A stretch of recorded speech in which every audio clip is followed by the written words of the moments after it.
ऊपर अपनी इच्छाएं लादने का कोई अधिकार नहीं है ना? क्यों? यदि आप 3 दिन देकर छुट्टी कर देते हैं, ऐसे बहुत से लोग देखे हमने जो कभी पहले मैं आपके उस प्रोग्राम में भी आया था, मेरे सवाल का जवाब चाहिए मुझे।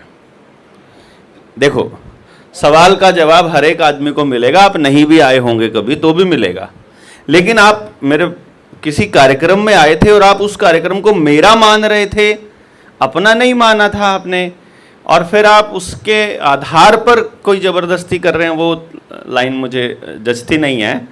क्योंकि यहाँ पर बैठा कोई भी आदमी किसी का बंधुआ मजदूर नहीं है। आपने हमें सैलरी पर नहीं रखा है, किसी ने भी हमको सैलरी पर नहीं रखा, और ना ही हम आपको कुछ दे रहे हैं इस सोसाइटी के लिए सोचने बात करने के बदले में। हमारे भीतर एक आग है, हमें भीतर एक प्रश्न है, हम कुछ जाग गए लोग और वो जागे हुए लोग कुछ अपने प्रश्नों के उत्तर ढूंढ रहे हैं और कुछ समस्याएं दिखाई दे रही हैं। लगता है इन समस्याओं का समाधान हमारे एक साथ आने से हो सकता है, तो हम लोग ये ट्राई कर रहे हैं, कोशिश कर रहे हैं। आई डोंट नो परमात्मा इसमें हमें कितना कहाँ तक लेकर के जाएगा। परंतु जो बातचीत चल रही थी, जिस विषय पर बात कर रहे थे हम भोजन से पहले, उसको कंटिन्यू करते हैं। कंटिन्यूशन में बात ये थी कि जितने अपराध हैं वो सारे की जड़ में जो है वो विस्थापन है। सभी अपराधों की जड़ में विस्थापन है, बस ये मानकर चल पड़ो आप। बलात्कार पड़ोस में कोई किसी का नहीं करेगा, गांव में कोई किसी का नहीं करेगा, कर सकता है क्या? क्योंकि पूरे खानदान पर बट्टा लगता है भाई, गांव गुआंड में वहां नहीं लगता। लेकिन ये सारा का सारी गंदगी टेलीविजन के द्वारा परोसी गई, तो बाहर का आदमी आकर के कुछ भी इस तरह का काम कर सकता है तो कर सकता है। और नशा, गांव में आप अपने चाचा ताऊ के बच्चों को नशा दे सकते हो, बेच सकते हो? नहीं बेच सकते। तो नशा भी बाहर का आदमी बेचेगा। जितना नुकसान होगा वो सारा नुकसान केवल बाहर का आदमी कर सकता है। घर का आदमी अपने घर का नुकसान नहीं करता है जब तक उस व्यक्ति में अलगाववाद की भावना घर ना कर गई हो। और भारत की संस्कृति में अलग रहने की परंपरा नहीं है, हमारा पारिवारिक सिस्टम है। यहाँ पूरे गांव को भी परिवार मानने का ट्रेंड है। यहाँ पूरे गांव की बेटी अपनी बेटी मानी जाती है, हर किसी की बेटी है कि नहीं है? मतलब विस्थापन मेन है। अब विस्थापन के कारणों पर चर्चा कर लें, और यदि आपको वो बात समझ में आ जाए तो जिन जिन चीजों के मूल में विस्थापन है वो तो समाप्त हो ही जाएंगी। विस्थापन खत्म आप नहीं कर सकते। भारत के संविधान में लिखा हुआ है कि भारत का नागरिक जहां चाहे जा सकता है, जहां चाहे बिजनेस कर सकता है, जिस मर्जी जगह पर जाकर रह सकता है, आने जाने पर कोई रोक टोक उसके नहीं है, मौलिक अधिकारों में शामिल है। तो आप कैसे कह देंगे कि तुम हमारे गुजरात में मत आना, या तुम हमारे हरियाणा में मत आना, या तुम किधर मत जाना? नहीं कह सकते। परंतु यहां 2 चीजें हैं कि इस बात को आप समझा तो सकते हो, है कि नहीं? जैसे आपके गांव के चौराहे पर कोई आपको पानी पूरी बेच रहा है, कोई वहाँ आइसक्रीम की रेडी लगा के खड़ा है, कोई चाइनीज खाने की रेडी लगा के खड़ा है। हम उसकी रेडी को बंद कराने के फेवर में नहीं है, लेकिन 2 सवाल बड़े कचोटते हैं। पहला, उसे अपना मूल गांव छोड़कर क्यों आना पड़ा? उसके लिए वहां की व्यवस्था जिम्मेदार है। और यहां उसे इतनी स्वीकृति आसानी से कैसे मिल गई? फिर यहां की व्यवस्था उसके लिए जिम्मेदार है। क्योंकि ये जब हमको मालूम पड़ जाएगा ना कि भाई उसका वहां होना समाज में कहीं भी किसी को भी लाभ नहीं दे सकता है। वहां के रहने वाले बच्चों की दिहाड़ी का या उनका खर्चा है लगभग 1000 रुपया, और वो अपने प्रदेश से आया है, वो यहां रह रहा है, उसका 500 रुपये भी बहुत ज्यादा मिलता है, उसे 500 भी बहुत ज्यादा पड़ता है, क्योंकि उसे वहां 50 रुपये और 20 रुपये में दिहाड़ी करने के लिए मजबूर किया जाता था जहां रुपया नहीं है। तो उसके लिए वो 500 भी बहुत ज्यादा है। वो अपना कितना ही रेट घटा के अपनी दिहाड़ी ले आएगा तो आपके आसपास के लोगों को, बच्चों को बेरोजगार कर देगा ऑटोमेटिकली। यही कारण है जो हम खाने से पहले, भोजन से पहले जब हम बात कर रहे थे कि बिहार के आदमी को हरियाणा और ये पंजाब का एरिया बहुत भाता है कि ये बहुत समृद्ध एरिया है, यहाँ रोजगार है। लेकिन हरियाणा और पंजाब का जो नौजवान है वो कह रहा है यहाँ रोजगार नहीं है, वो वहां से दूर जा रहा है, दिल्ली, चंडीगढ़, मुंबई, इस तरह जगह जा रहा है। और दिल्ली, चंडीगढ़, मुंबई, अहमदाबाद का जो नौजवान है वो वहां रह के कह रहा है कि यहाँ रोजगार नहीं है, तो वो यहां से विदेश जा रहा है। और जो जिस देश में वो जा रहा है, आप खबरें नहीं पढ़ते होंगे, पढ़ते हैं अगर इंटरनेशनल खबर तो आपको पता चलेगा कि कनाडा का नौजवान कह रहा है कनाडा में रोजगार नहीं है, और अमेरिका का नौजवान कह रहा है अमेरिका में भी रोजगार नहीं है। पता है ना, वहां का भी नौजवान यही कह रहा है कि वहां भी नहीं है, तो ऑस्ट्रेलिया में भी नहीं है रोजगार। तो ये फिर जब इधर से उधर भाग क्यों रहे हैं अगर कहीं पर रोजगार नहीं है? तो असल में ये जो असमानता है, जो आर्थिक असमानता है, इसकी वजह से उद्योगों को ये विस्थापन का प्रोसेस कंटिन्यू रखना पड़ता है, जिसकी वजह से उन्हें सस्ते मजदूर मिल जाते हैं। यहां जो अहमदाबाद का लड़का है वो अमेरिका वालों की टटिया साफ करने में उसे दिक्कत महसूस नहीं होती है, क्योंकि वहां उसे पेमेंट डॉलर में मिलती है। वही काम वो यहां करेगा तो उसे किसी शौचालय का ठेका लेना पड़ेगा, तो वहां लैट्रिन में ब्रश मारने का उसको पैसा नहीं मिलता है, इसीलिए वो यहां लैट्रिन साफ करने को बुरा मानता है, और वहीं पर वो वहां जाकर के उसे रोजगार मानने की श्रेणी में आ जाता है। हो रहा है कि नहीं हो रहा? यही हो रहा है। कोई किसी के सेब तोड़ रहा है वहां जाके, कोई किसी के संतरे तोड़ रहा है, कोई किसी के खेत में पानी दे रहा है, कोई किसी की फैक्ट्री को साफ कर रहा है, कोई वेटर का काम कर रहा है, कोई यही काम कर रहे हैं कोई वहां। ऐसा तो है नहीं कि कोई अलग तरह का काम होता होगा। और उनको सस्ता मजदूर मिल गया, इसलिए वो उसको आने देते हैं। जिस देश के पास में इतना हाई सर्वेलेंस सिस्टम हो, जो 6G 7G की पूरी स्पीड से चलता हो, आपको लगता है कि वो बॉर्डर क्रॉस करने वाले लोगों को, डोंकी से आने वाले बच्चों को जानते नहीं है? यार, जने जने को अगर मान लो आपको मालूम है डोंकी का धंधा कौन कर रहा है, तो अमेरिका को नहीं मालूम है?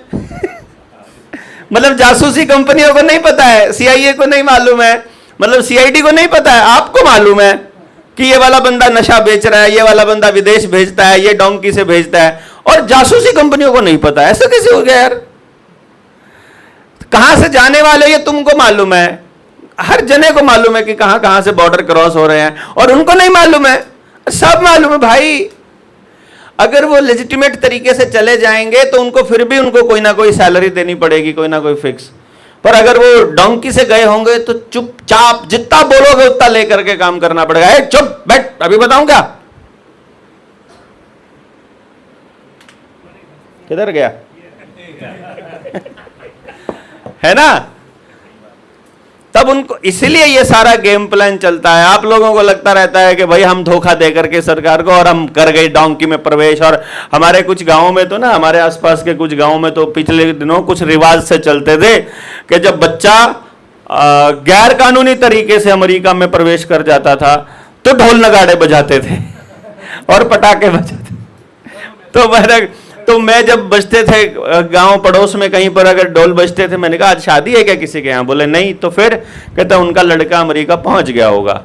मैं कहा एक परिवार का बीजनाश हो गया समझो। बीजनाश है भाई, इसको आसान, इसको छोटी बात मत समझिए।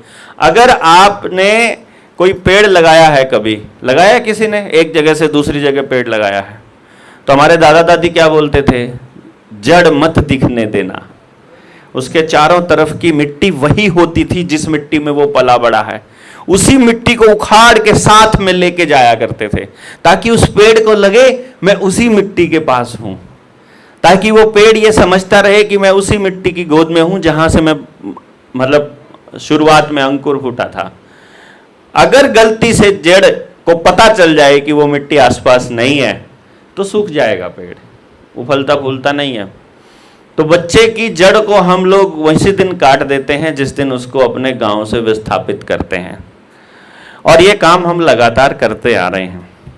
तो बिहार का आदमी यहां आकर सस्ती मजदूरी के लिए मजबूर ना होना पड़े उस बिहार के आदमी को, इसके लिए बिहार के आदमी को यह समझाना पड़ेगा कि तुझे अपने कोयले, सोने, लिथियम और जो बॉक्साइट का जो ओर है उसके ऊपर अपना कब्जा दोबारा से साबित करना पड़ेगा, तुझे अपना अधिकार साबित करना पड़ेगा और यह कहना पड़ेगा कि सिर्फ जिंदल ही क्यों निकालेगा लोहा वहां से, सिर्फ अडानी ही सोने की खदान में क्यों काम करेगा, बिहार का आदमी क्यों नहीं करेगा, और जितना प्रॉफिट यहां से होगा बिहार के प्रत्येक बच्चे को उसका लाभ मिलना चाहिए।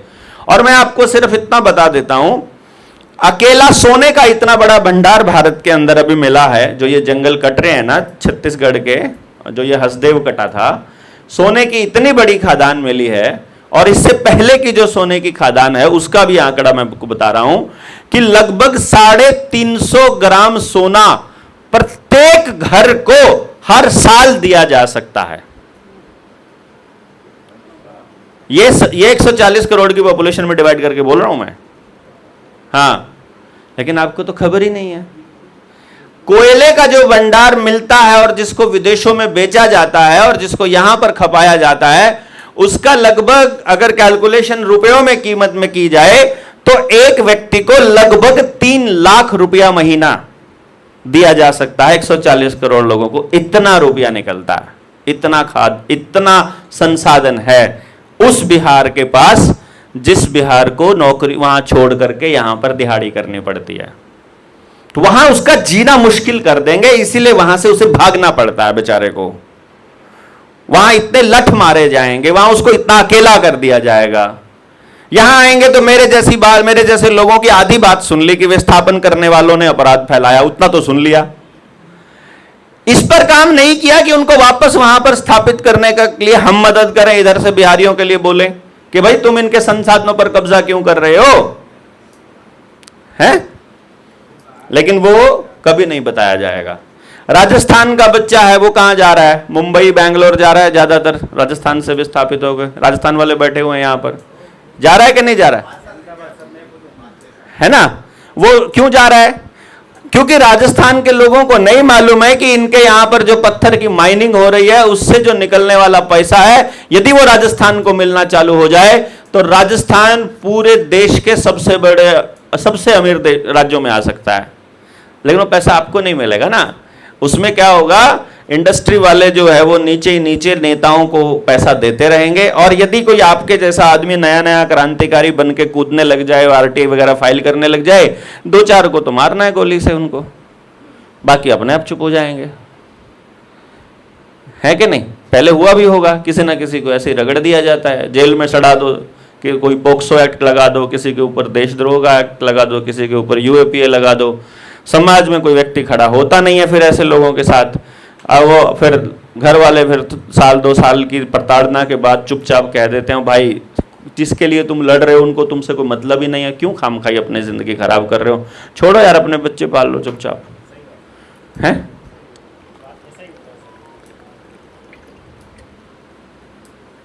तो अब देखो, अगर इस माफिया से, इस पूरे सिस्टम को मुक्त कराना है तो इसके लिए अभी जब मैंने बोला सोने का इतना भंडार है, कोयले का इतना भंडार है, तो भीतर में एक आग सी लगी, लेकिन ये आग यहां से जाने के बाद खत्म हो जाएगी, क्योंकि रिसर्च खुद करोगे नहीं, डेटा आपके पास है नहीं। डेटा होगा तो आग लगेगी ना, मेरे पास तो डेटा है, मैं तो आपके बीच में सुरली छोड़ी है कि पहले सर्च कर लो, पहले मैं जो कह रहा हूं सच है कि झूठ है। अगर सच लगे तो यार ये तो बात, अगर बिहारियों को पता चल जाए, एक आदमी बिहार ना छोड़े। बिहारियों को यूपीएससी की तैयारी के लिए क्यों तैयार करके रखा गया है? क्योंकि नौजवान बच्चों ने अगर रिसर्च कर ली तो गड़बड़ हो जाएगी। नौजवान बच्चे वहीं के वहीं अपना हिसाब किताब मांगना चालू कर देंगे, इसीलिए उनको बोला तुम नौकरी की तैयारी करो। यार 1000 फॉर्म, 1000 यूपीएससी में वो लगते हैं, अफसर लगते हैं हर साल, 1000, अब की बार 956 कुछ लगे हैं। फॉर्म भरे जाते हैं 10 लाख, 12 लाख, 11 लाख। जो पास परसेंटेज है वो 0.01% है। फेलियर की गारंटी 99.99% से ज्यादा है किसी भी एग्जामिनेशन की। इसीलिए आपके बच्चों को बोला जाता है कि तुम तैयारी करो, क्योंकि तैयारी करोगे तो 99.99% चांसेस है कि आपका बच्चा फेल ही होगा तैयारी में। तो बिहारी को भी पता है कि बिहारी तैयारी कर रहा है, तो वो जब तक उसकी उम्र पूरी नहीं हो जाएगी, 40 साल का नहीं हो जाएगा, तब तक वो तैयारी करता रहेगा। और तैयारी करते करते उसका पड़ोस, उसके गांव वाले, रिश्तेदार उसके ऊपर मोहर लगाते रहेंगे कि तेरे से अब की बार भी नहीं हुआ, तेरे से ये वाला भी नहीं हुआ, तेरे से ये वाला भी नहीं हुआ, और वो अपने ऊपर एक फेलियर का ठप्पा लगा लेगा। फिर कहां से अपने सोने और कोयले को बचाने की लड़ाई लड़ेगा, जब वो अपने आप के ऊपर फेलियर का ठप्पा ही लगा चुका है। तो ये तो उसको स्कूल में ही बताना पड़ेगा कि बेटा तेरा बिहार इतना समृद्ध राज्य है कि तू केवल इस संसाधन को, जितना यहां मिलता है, जितना निकलता है प्राकृतिक संसाधन, केवल वो रुपए का फ्लो रोक दे, सिर्फ इसको बिहार के बिहार में यूज करने के लिए तू लड़ाई लड़ ले, तो तेरे पास इतना पैसा हो जाएगा जिसकी कोई कमी नहीं। लेकिन इतनी भी बताने वाला कोई नहीं है, उसको नहीं है ना। तो इसका मतलब यह हुआ कि जो हम बात बोलते हैं कि यह ज्ञान युद्ध है, वो कोई गलत बात नहीं है, है? यह ज्ञान युद्ध है। इसमें जिसको ज्ञान हो गया कि ये हो क्यों रहा है, क्यों किसी इंसान को किसी इंसान की नौकरी करनी पड़ रही है। किसी का साथ देना अलग है, किसी की मदद करना अलग है, किसी के यहां काम करना भी अलग है, किसी के यहां नौकरी करना बिल्कुल अलग है।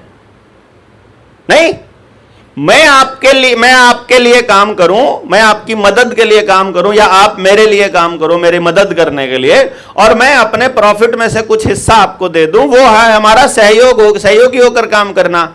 लेकिन आपको नौकरी करनी पड़े मेरी, और कई बार तो जमीर भी गिरवी रखना पड़े, कई बार तो आपको गालियां भी सुननी पड़े, इस लेवल पर जाकर के नौकरी करनी पड़े, क्या ये इंसान के लिए सही है? मतलब इंसान तो इंसान की नौकरी करने के लिए पैदा नहीं हुआ, बल्कि कोई जीव जंतु भी नहीं हुआ किसी की नौकरी करने के लिए। तो लेकिन ये करना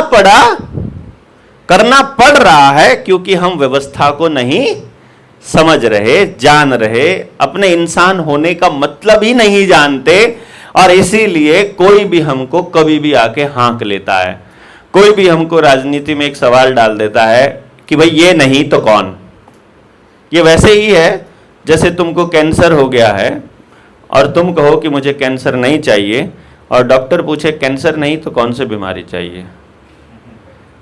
कैंसर नहीं तो हार्ट अटैक नहीं तो कोई, मतलब कोई ना कोई तो आपको बीमारी लेनी पड़ेगी। बीमारी ही है ये।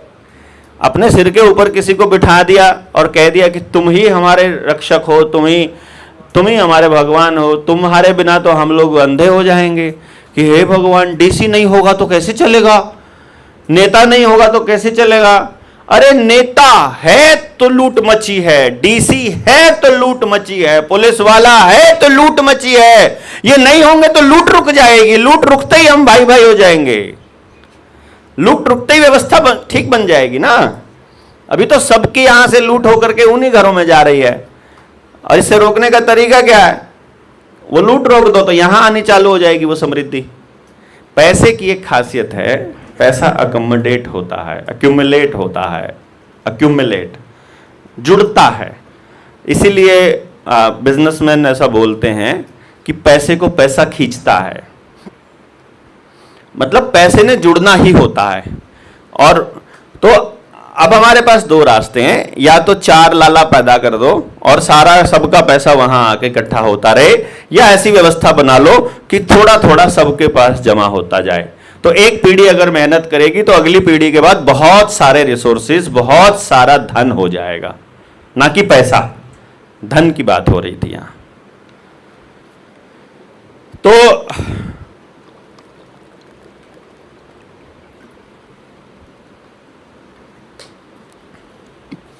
विस्थापन रोकने की प्रोसेस पे काम चल रहा था।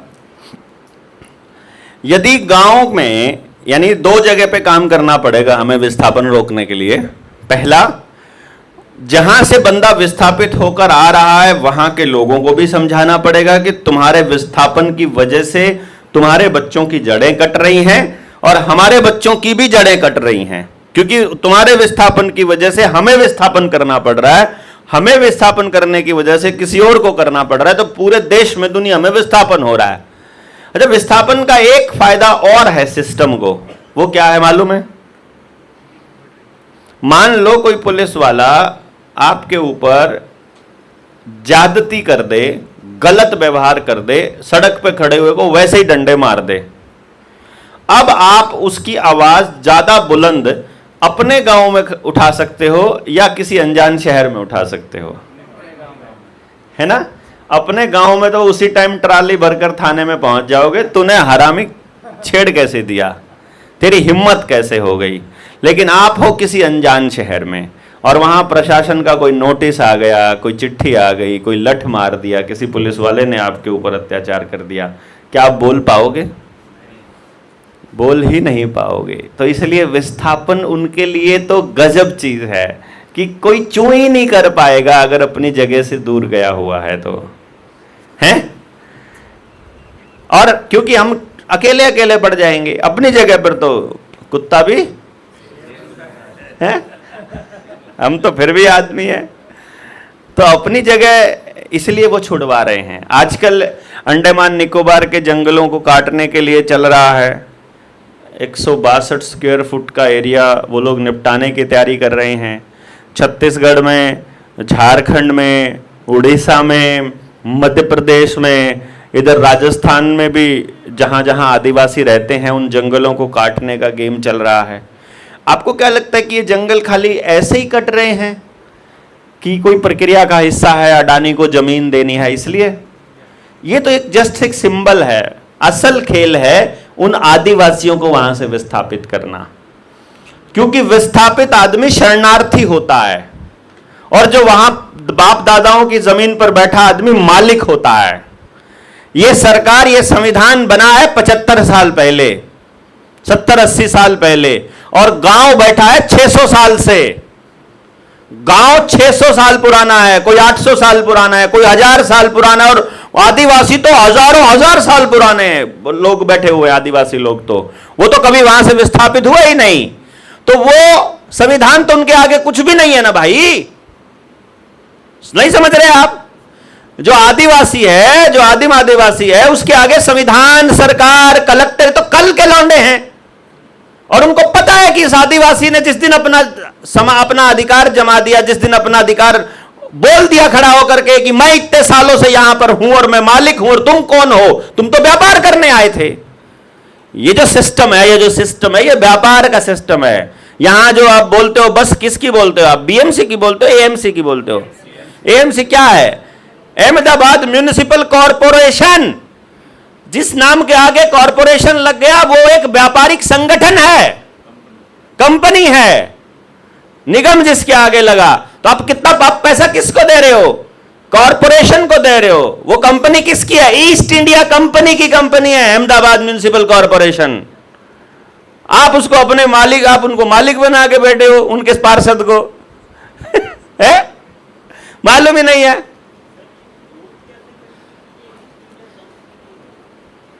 और कोई कंपनी रही नहीं। इंडिया में पहली कंपनी ईस्ट इंडिया कंपनी आई है, जितनी कंपनियां बनी है उसकी सब्सिडरी कंपनियां हैं।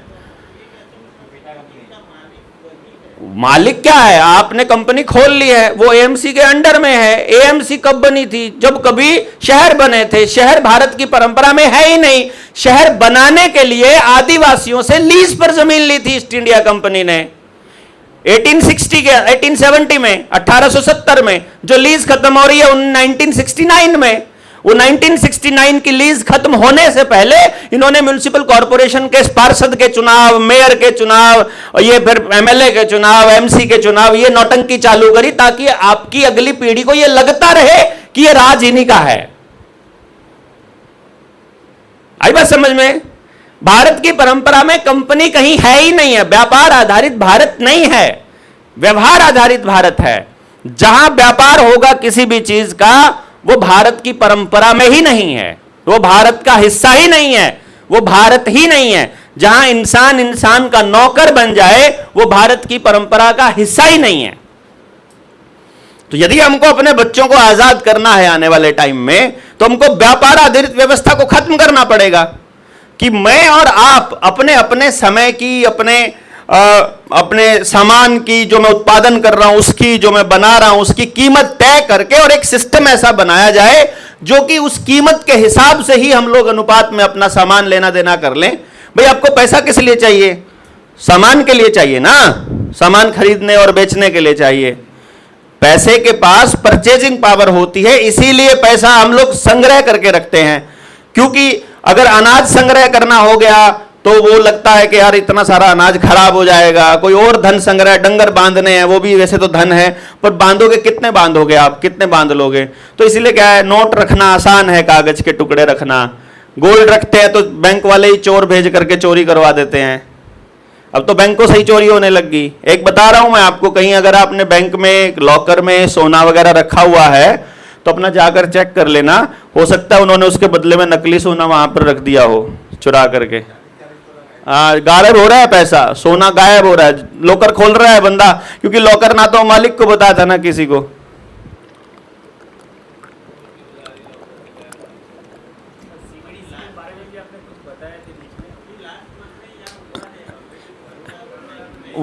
वो क्या है, हुआ तो कई जगह है। अगर अहमदाबाद में हुआ, आप बता रहे हो ना, बड़ौदा में ना, तो वो असल में आपके सामने एक आया केस।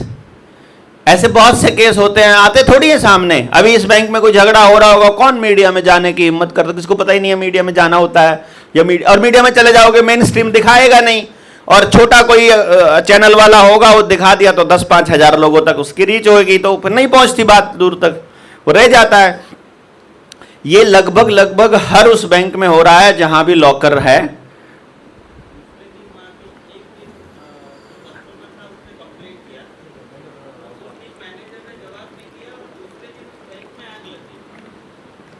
अच्छा, देखो क्या बता रहे हैं। जिस दिन देखो, पहले दिन कस्टमर ने कंप्लेंट कर दिया, मैनेजर ने जवाब दे दिया, और अगले दिन बैंक में आग लग गई। क्योंकि और लोगों को यकीन हो गया, तो उन्होंने भी अगर अपने लॉकर खोले तो सबका सोना गायब मिलना था। उससे पहले आग लगा दो, कह दो हमारी कोई जिम्मेदारी नहीं। निर्मला ताई पहले ही बोल चुकी है, बैंकों में रखे पैसे का आपको हमारी कोई जिम्मेदारी है ही नहीं। तो मतलब आपको लपेटने का इन्होंने पूरा इंतजाम करके रखा हुआ है, आपका बचने का इंतजाम है कि नहीं है, इस पे बात चल रही है हमारी।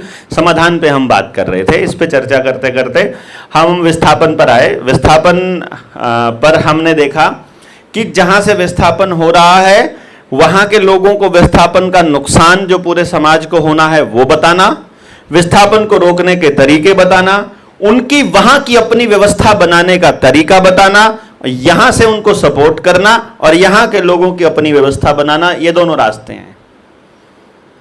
पॉसिबिलिटी है। मान लीजिए आप सब लोग एक गांव के निवासी हैं, हम ये मानकर चलते हैं कि आप एक गांव के निवासी हैं, और अब हम आपसे हम सबको बोलते हैं कि एक काम करेंगे, अपने गांव में घर हैं टोटल 400, और अब हम क्या करेंगे, हर घर में जाएंगे 400 घरों में। तो मान लेते हैं हम 100-150 लोग हैं, तो हमारे एक जने के हिस्से में 3 लोग आए, 3 घर आए, तो एक आदमी को 3 घर निपटाने में, 3 घरों में बात करने में कितना समय लगेगा? ज्यादा से ज्यादा 3 दिन। एक दिन एक घर में लगाओ, अपना दिन का काम निपटाओ, फिर अगले दिन अगले घर में चले जाओ, फिर अगले दिन एक जने को 3 दिन लगेंगे। और गांव में हमें बात क्या करनी है कि जैसे मान लो आपका क्या नाम है, जैसे हम बोलेंगे करण सिंह के घर गए, करण सिंह भाई क्या कर रहे हो? भाई इधर हैं बैठे, चलो आओ खाना खाएंगे साथ में, चूल्हे पर बैठ के, जहाँ भी रोटी बनाती है भाभी, तो भाभी वहाँ बैठी है, करण सिंह वहाँ बैठा है, करण सिंह के बच्चे बैठे हैं, और हम चले गए जा करके। हमने कहा भाई खाने के टाइम पे ही जाएंगे, हम खाना वहीं खाएंगे तुम्हारे यहाँ, ठीक? खाने का आधा घंटा पौना घंटा लगना ही लगना होता है।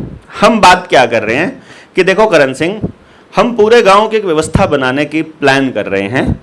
अपन कुछ साथी इकट्ठे हुए हैं, जितने लोग हैं, हमने ये प्लान किया है कि हम ना अपने गांव में, जो गांव का सामुदायिक स्कूल है, जो अपना पुरखों ने जिसकी ज़मीन छोड़ी हुई थी, जिसको आजकल सरकारी स्कूल बोल देते हैं, अपन इस स्कूल में जो टॉप के टीचर्स हैं, जहां आपका बच्चा पहले कहाँ पढ़ता है, फलाने स्कूल में पढ़ता है, उस स्कूल के टीचर्स को अगर हम यहीं ले आए तो फिर भी आपको उसी स्कूल में भेजना है कि यहां भेज सकते हो?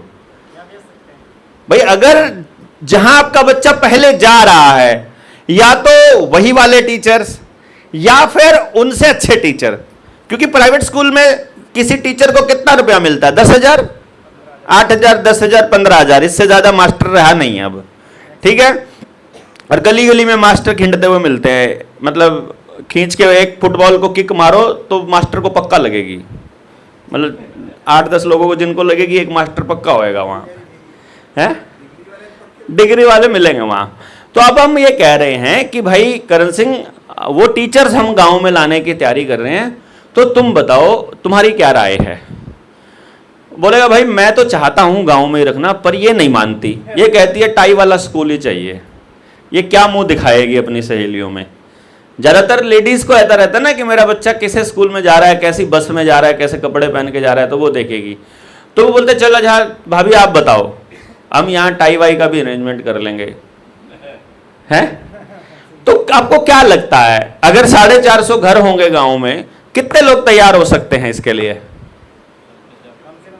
मान लो मैं आपको गांव मान लेता हूं, आप में से कितने लोग तैयार हैं इस प्रोसेस में कि हम गांव के ही स्कूल में बिना खर्चे के सामुदायिक तौर से अपना स्कूल? आप नहीं तैयार हो? हाँ जी, आप नहीं तैयार हैं?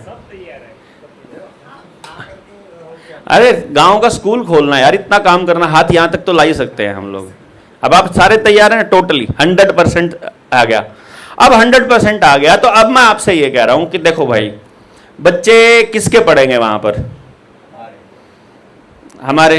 अब क्या पता, आपका क्या नाम है? बाबू भाई कहते हैं मेरे तो बच्चे बड़े हो गए, कॉलेज में है, मेरे को कोई मतलब नहीं है स्कूल से। हो सकता है इनका बच्चा बड़ा हो गया हो, 12वीं पास कर गया हो और उनका स्कूल से कोई लेना देना नहीं हो, तो बाबू भाई को बोलेंगे तुम्हारा पोता पोता भी तो आएगा, तो काम तो तुम्हारे भी काम का है स्कूल। तो अब हम क्या कह रहे हैं कि भाई देखो, इस स्कूल में जो स्कूल हम खोलने जा रहे हैं, जिस स्कूल में हम अपने बच्चों को पढ़ाने जा रहे हैं, इसमें 450 के 450 घरों का योगदान चाहिए हमको, है ना? देखो 450 घर मान गए तो 450 का योगदान चाहिए, 400 घर मान गए तो 400 का चाहिए। 50 घर नहीं माने, हम ये मान के चलते हैं, तो उनसे तो आप सहयोग क्या लोगे जो 50 घर माने ही नहीं है? और कई बार ऐसा हो सकता है कि वो 50 घरों के बच्चे पहले से कहीं बाहर पढ़ते हों, वो गांव में पढ़ते ही ना हो पड़ोस में, तो उनसे हम सहयोग यदि मांगेंगे तो ऐसे परिवार सहयोग करने से मना भी नहीं करते हैं।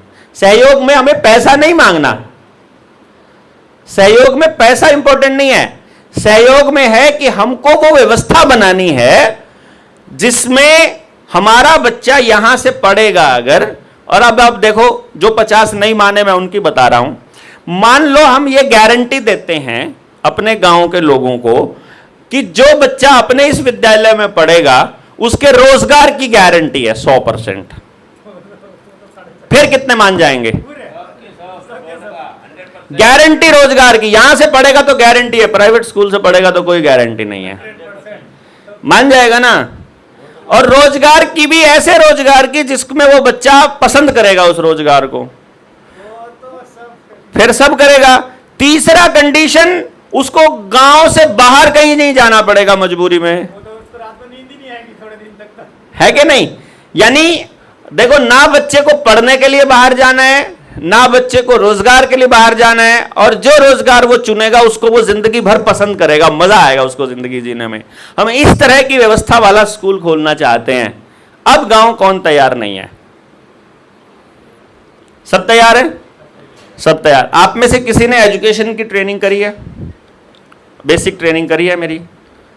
1 2 3 4 लोगों ने करी। पूरे के पूरे देखे हैं? जिन्होंने पूरे देखे हैं, मुझे आप अपनी बुद्धि से, विवेक से एक बात बताइए। उससे अगला पार्ट तो मैंने समझाना बाकी है, मैनुअल ट्रेनिंग तो होनी बाकी है, लेकिन मैं जो उसमें बात कह रहा हूं कि ये चीजें बच्चे के बारे में पता चल जाएंगी, तो अगर हर बच्चे के बारे में पता चल जाए तो क्या संभव है ऐसा स्कूल बनाना? मतलब कोई ऐसा तो नहीं लगता कि मैं हवा में बात कर रहा हूं? क्योंकि मेरे पास ये प्रैक्टिकल नॉलेज है। जिन्होंने ट्रेनिंग करी, आपने करी है, पता लग जाएगा ना। तो 100 बच्चे, अगर 450 घरों में 800 बच्चा है, 800 के 800 बच्चों का पता चल जाएगा।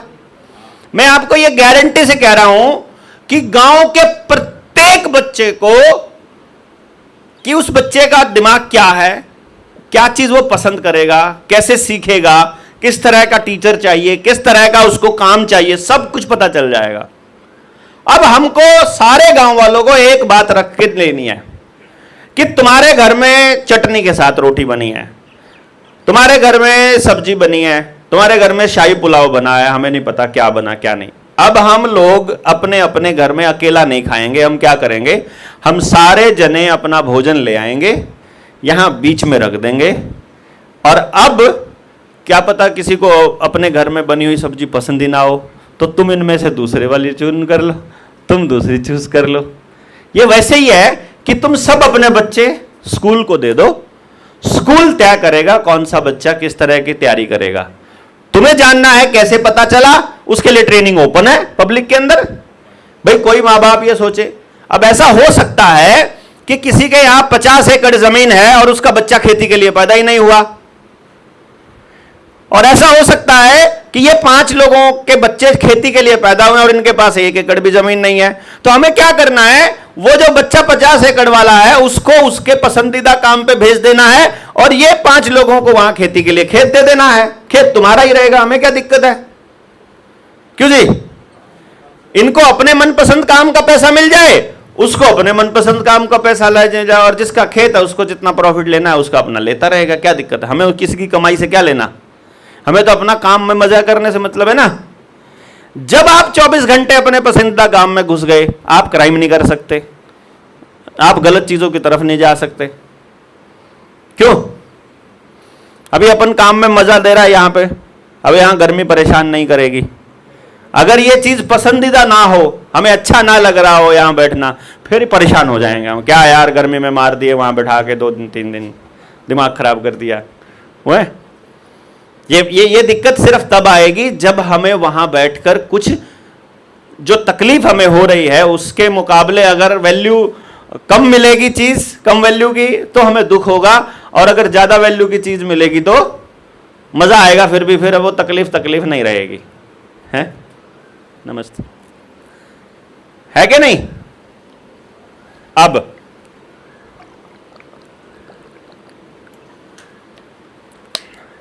अब मैंने यहां से क्या जाना और यहां से क्या कंक्लूजन निकाला कि यदि समझ है तो उनकी व्यवस्था भी वहां बन सकती है और हमारी व्यवस्था यहां बन सकती है।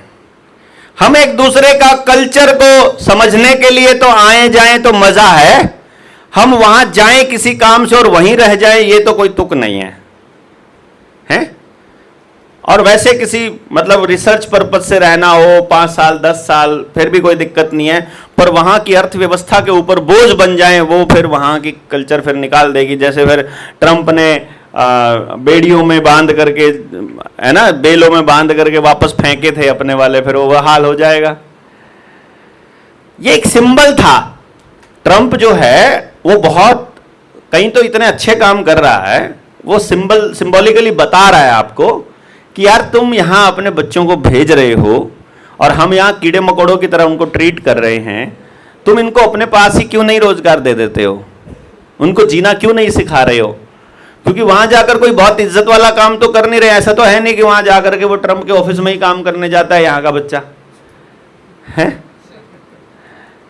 वो तो जाके कहता कुछ भी काम मिल जाए, कुछ भी मिल जाए। अरे कुछ भी फिर यहां ढूंढ लो।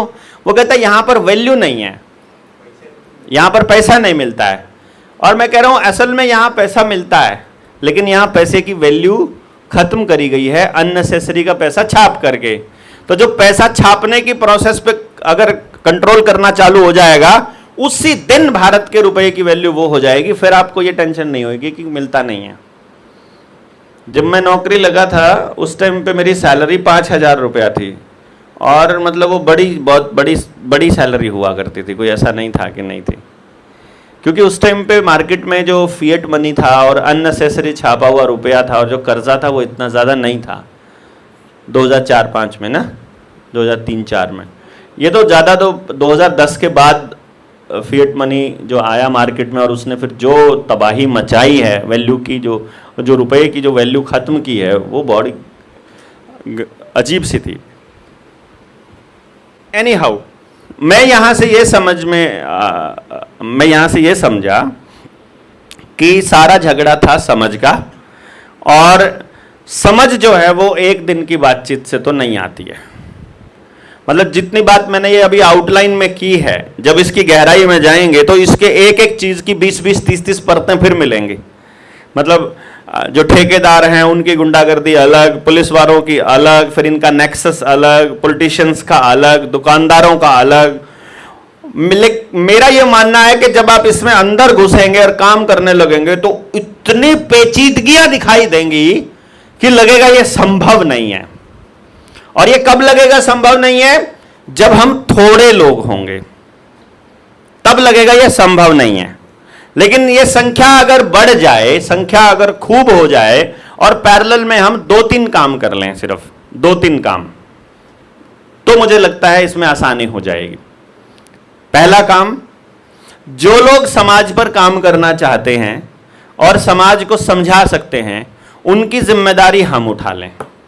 जैसे अपना शिष्य कुल बन रहा है, शिष्य कुल में क्या है कि हम गारंटी दे रहे हैं कि आपका बच्चा यदि इस यहाँ आ गया तो उसको समाज में स्थापित करने की जिम्मेदारी हमारी है। तो जो समाज पर काम करना चाहते हैं उनके बच्चों की जिम्मेदारी ले लें हम। आप टेंशन फ्री हो गए कि बच्चा क्या करेगा क्या नहीं करेगा, आपको बीच में कुछ हो गया, जेल हो गई, मर गए, आपको कोई टेंशन नहीं। वो जाने, आप सिस्टम जाने, अपना शिष्य कुल जाने, अपना गुरुकुल जाने, तुम आपकी कोई जिम्मेदारी नहीं। एक प्रॉब्लम हो गई सॉल्व। उधर से हम आपके बच्चे को तैयार कर रहे हैं, इधर से आप अपने समाज को तैयार कर लो। भाई गांव से 2 बच्चे ले लिए मैंने, एक सोच कर देखो आप, गांव से 2 बच्चा लिया, 2 बच्चों के कितने माँ बाप हो गए? 4 जने हो गए ना, 2 मम्मी 2 पापा, है ना। अब मैं क्या कह रहा हूं कि इन बच्चों को पास आउट होने के बाद आना तो इसी समाज में है। तो मैं माँ बाप को क्या कह रहा हूं कि आप लोग सिर्फ अपने गांव में डेली का 1 घर कर दो। जैसे मैं कह रहा हूं, हम पूरा षड्यंत्र बता रहे हैं, पूरी व्यवस्था कैसी बनाना चाहते हैं वो बता रहे हैं, तो क्या 1 घर में बात की जा सकती है रोज? बताओ जरा, काम छोड़ना पड़ेगा उसके लिए? 1 घर में बात करने के लिए कोई काम नहीं छोड़ना पड़ेगा। 1 घर सुबह के खाने के टाइम पे हो सकता है, 1 घर शाम के खाने के टाइम पे हो सकता है, और 1 घर दोपहर में खाली टाइम में हो सकता है। 1 दिन में 3 घर हो सकते हैं, लेकिन हम कह रहे हैं सिर्फ 1 घर। हम 1/3 काम दे रहे हैं माँ बाप को। और पूरे गांव में, बहुत बड़ा गांव होता है तो कितने घर होते हैं? 1000, 2000, 1000 घर मान लेते हैं। 4 लोगों में 1000 घर डिवाइड करो, 4 घर डेली हो रहे हैं, कितने दिन में हो जाएगा? 250 दिन में। 250 दिन मतलब 1 साल से पहले। यानी आपके बच्चे का उधर जब तक 1 साल में कल्चर तैयार हो रहा होगा, उतने दिनों में आपके गांव में हर घर तक हमारी बात जा चुकी होगी। नहीं होगा? मुश्किल है क्या? मतलब मुश्किल तो नहीं लग रहा, ये कोई ऐसा तो नहीं लग रहा कि हो नहीं सकता, प्रैक्टिकल नहीं है। और मैं इसको प्लान कर रहा हूं, जो हमने इरादा किया है कि 1000 बच्चों पे 2 बच्चे, 1000 बच्चों पे 2 बच्चे। यानी गांव में वोट अगर हमारे पास 1000 हैं तो वहां से 2 बच्चे लेने हैं। अगर गांव में वोट 4000 है तो वहां से 8 बच्चे लेने हैं। 8 बच्चे हैं तो 16 माँ बाप हो गए। 16 माँ बाप ने जीएसएम की सारी ट्रेनिंग कर रखी है, सारा षड्यंत्र समझते हैं, सारी एजुकेशन की ट्रेनिंग कर रखी है, तो क्या वो अपने गांव को नहीं समझा पाएंगे? बताइए ना। बहुत आराम से समझा देंगे व्यवस्था को। तो इधर से गुरुकुल में आपका बच्चा तैयार हो रहा है, उधर से आपका समाज तैयार हो रहा है। जो बाकी के बच्चे बचे गांव के, क्योंकि उनकी क्या गलती है भाई, वो भी सुधारना चाहते हैं, उनके माँ बाप के लिए उनके माँ बाप की ट्रेनिंग अपने पास ऑलरेडी दी हुई है, और उनके टीचर्स के लिए ट्रेनिंग हम तैयार कर देंगे। भाई वो जो 14,000 बच्चे गुरुकुल में पढ़ने वाले हैं उनको भी मैं थोड़ी पढ़ाऊंगा, तैयार किए हुए टीचर्स पढ़ाएंगे। वो टीचर्स अपन गांव के लिए भी तैयार कर सकते हैं। एक तो प्रोसेस पहला तो ये हो जाए जो कि प्रैक्टिकल दिखाई दे रहा है आपको। दूसरा एक चीज जो मैंने शुरू में कही थी कि बेईमानी से काम करने वालों को इनाम देने का तंत्र तो इस व्यवस्था ने बनाया हुआ है, ईमानदारी से काम करने वालों के लिए कोई इंतजाम नहीं है। तो हमने ये तय किया कि हम सबसे पहले ऐसे 1,000 लोगों की अपनी एक टीम तैयार करेंगे। 1,000 लोग, पहले 1,000 करेंगे जिनके ऊपर हम लोग ट्रस्ट करते हैं, और जो हमारे ऊपर ट्रस्ट करते हैं, जिन्होंने ये कसम खाई हुई है अपने मन ही मन कि हम किसी के साथ धोखा नहीं करेंगे, किसी के साथ धोखा नहीं करेंगे। 1,000 लोग हमें मिल जाएंगे क्या पूरे देश में से? आराम से मिलेंगे ना। ऐसे 1,000 लोग, अब हम एक परिवार की तरह काम करते हैं और हम ये कहते हैं कि अब आप अपने समाज पर काम करो। अगर तुमको कस्टमर चाहिए तो अपने मोर्चे में खूब हैं, अच्छी चीज चाहने वाले। अगर आपको मदद चाहिए, जिस दिन आप पुलिस के साथ लड़ते हुए, व्यवस्था के साथ लड़ते हुए, सच की लड़ाई लड़ते हुए कभी भी आपको जेल होती है तो 100 रुपया हम देंगे। कितना?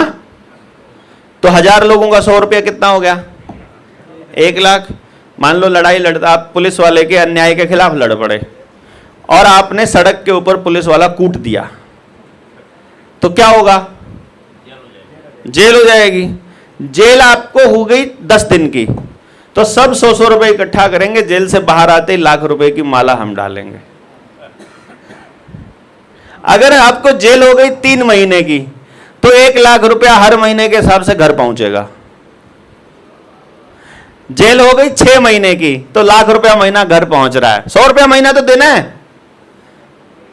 प्रैक्टिकली पॉसिबल है ना। तो कोई हमारे में मान लो 1,000 लोगों में कोई बेरोजगार है, तो एक पुलिस वाले को थप्पड़ मारो, महीने की लाख रुपया लो। बेईमान पुलिस वाले को मारो, ट्रेंड हो जाएगा यार। 1,000 की जगह हमारे जो भाई, हमारे पास एक बात बताओ ना, हमने इस टीम को बढ़ा के 5,000 कर दिया तो 20 रुपए में थप्पड़ लगेगा। 20 रुपए में 1 लाख बनता है ना। क्यों नहीं जुड़ेंगे? 20 हैं?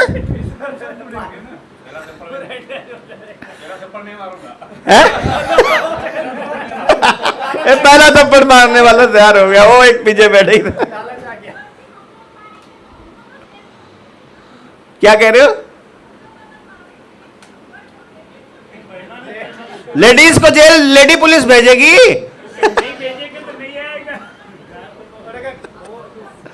तो अपने आदमी को तैयार करो कि यार थप्पड़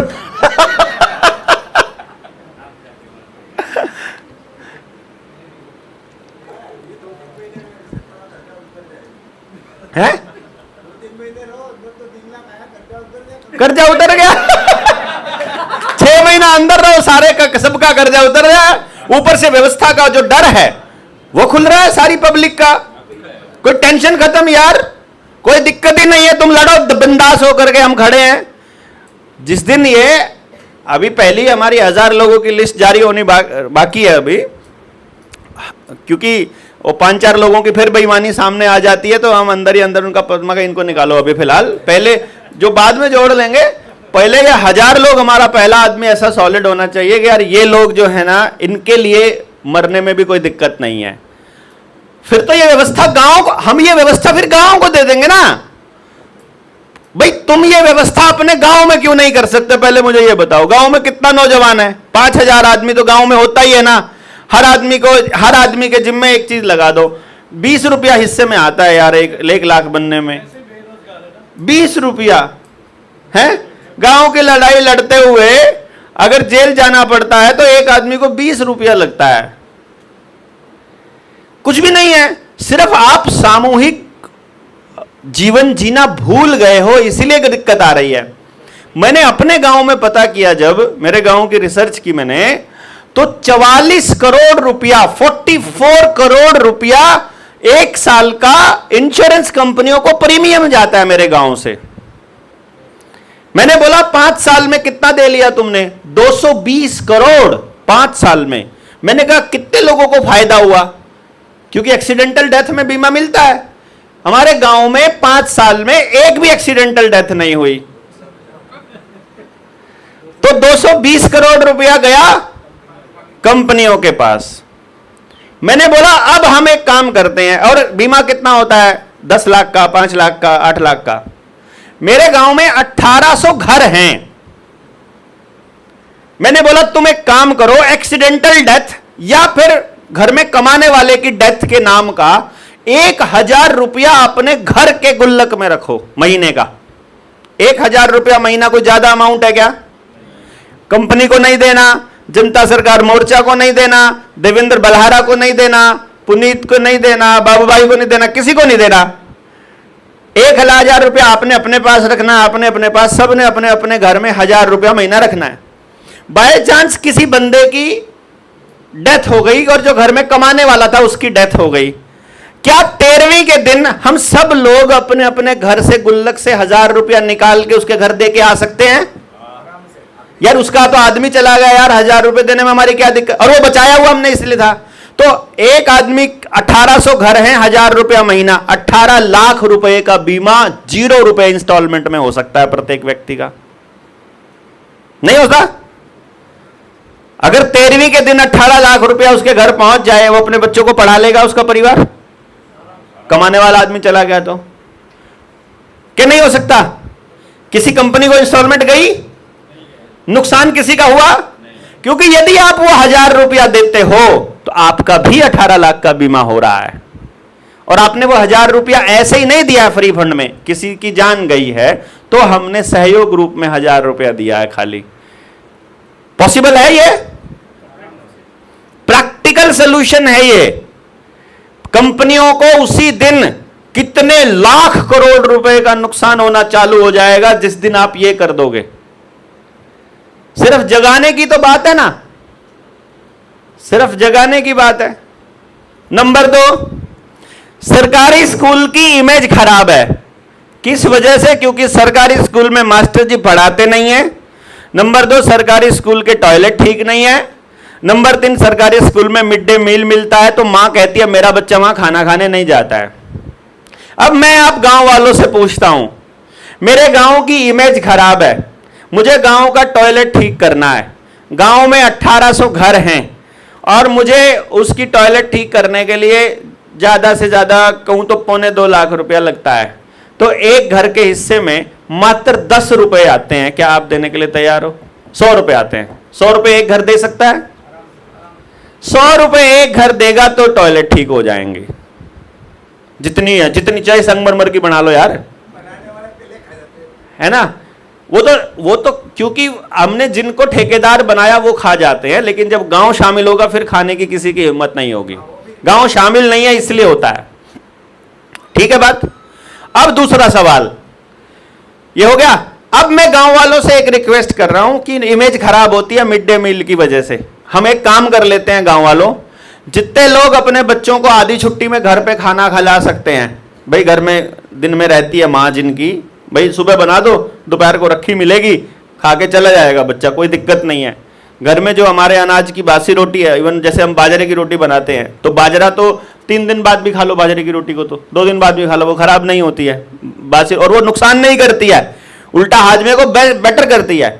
जब कभी आपको मैं बता रहा हूं, अगर जलन हो रही हो, पे गैस्ट्रिक बनती हो, गैस बनती हो और आपको प्रॉब्लम होती हो, तो रात को बाजरे की खिचड़ी बनाओ या फिर दूसरे वाली खिचड़ी बनाओ और सुबह दही के साथ खा लो।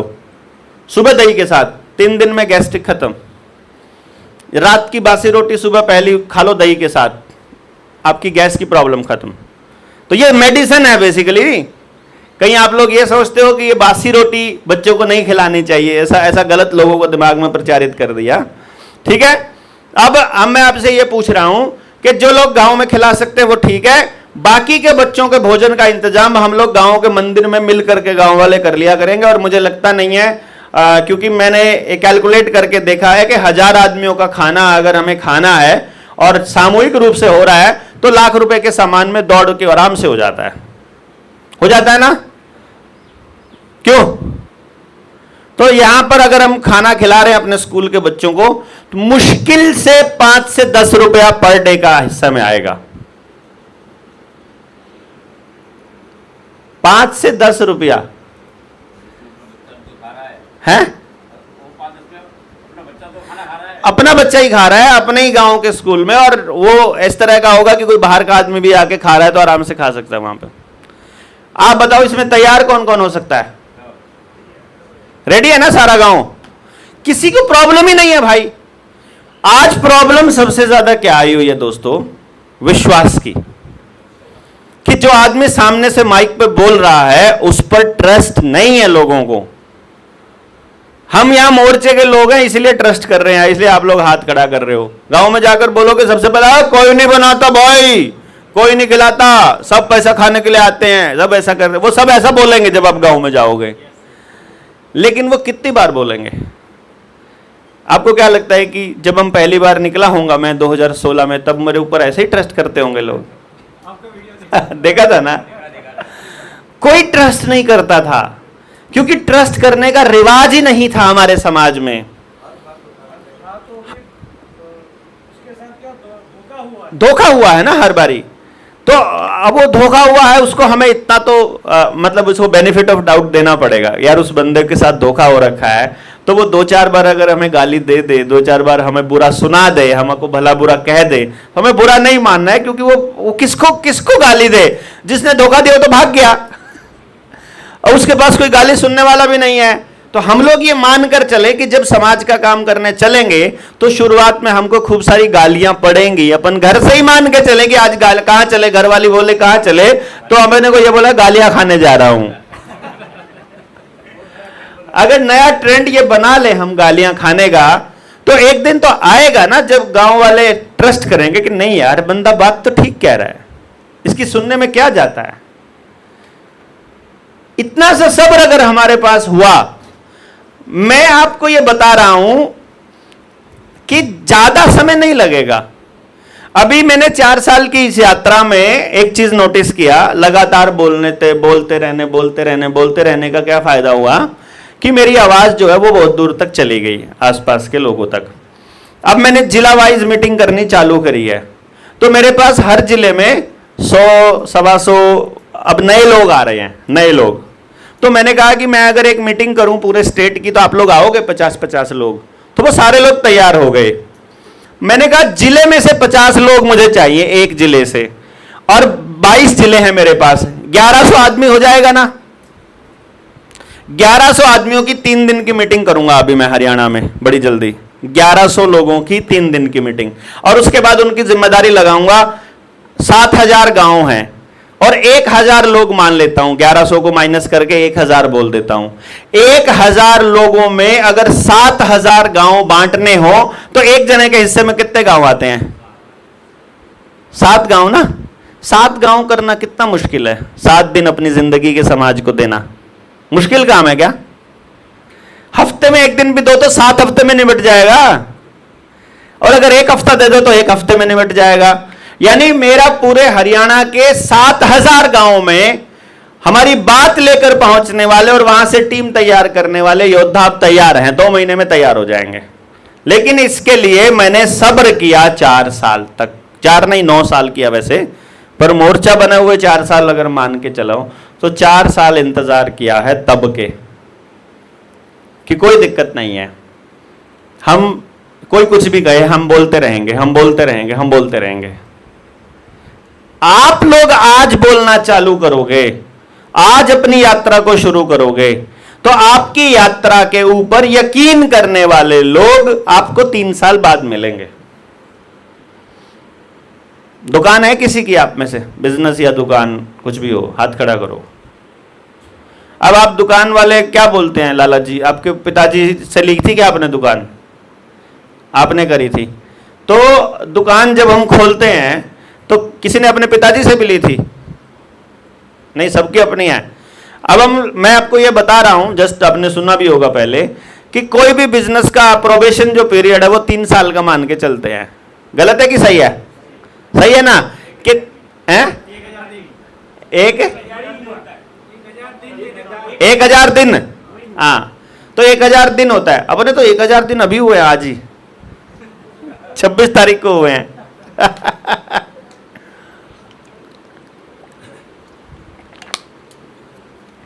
1000 दिन अगर हो गए और आपने 1000 दिन तक उस दुकान में लगे हुए जो आपका खर्चा है और वो निकालना चालू कर दिया और उसका खर्चा भी नहीं निकले, मतलब आप ये मान के चलो कि आप दुकान से नहीं ले रहे हो अगर, तो ये मान के चला जाएगा कि अब ये दुकान कभी मार नहीं खाएगी।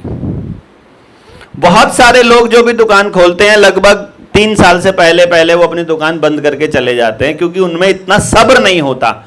उन्होंने जो सोचा होता है कि यार ये इसकी मार्केट बहुत है, हम ले लेते हैं। नया ग्राहक जो है ना, नई दुकान पे जाना ही चालू नहीं करता है। मान लो किराने की दूसरी दुकान खुल जाए ना, तो पहले वाले दुकानदार को नहीं छोड़ता है वो, चाहे वो कितनी ही चमकीली हो। 3 साल तक लगातार देखता रहे, और जिस दिन उस दुकानदार के पास सामान नहीं मिला, उस दिन वो पहली बार कदम टेकता है। इसीलिए दुकानदार कभी ये नहीं कहता मेरे पास सामान है नहीं, चाहे उसे दूसरी दुकान से लाके देना पड़े, क्योंकि उसको मालूम है कि दुकानदार ग्राहक को अगर वहां जाने की आदत पड़ गई तो वो सीधा वहीं चला जाया करेगा।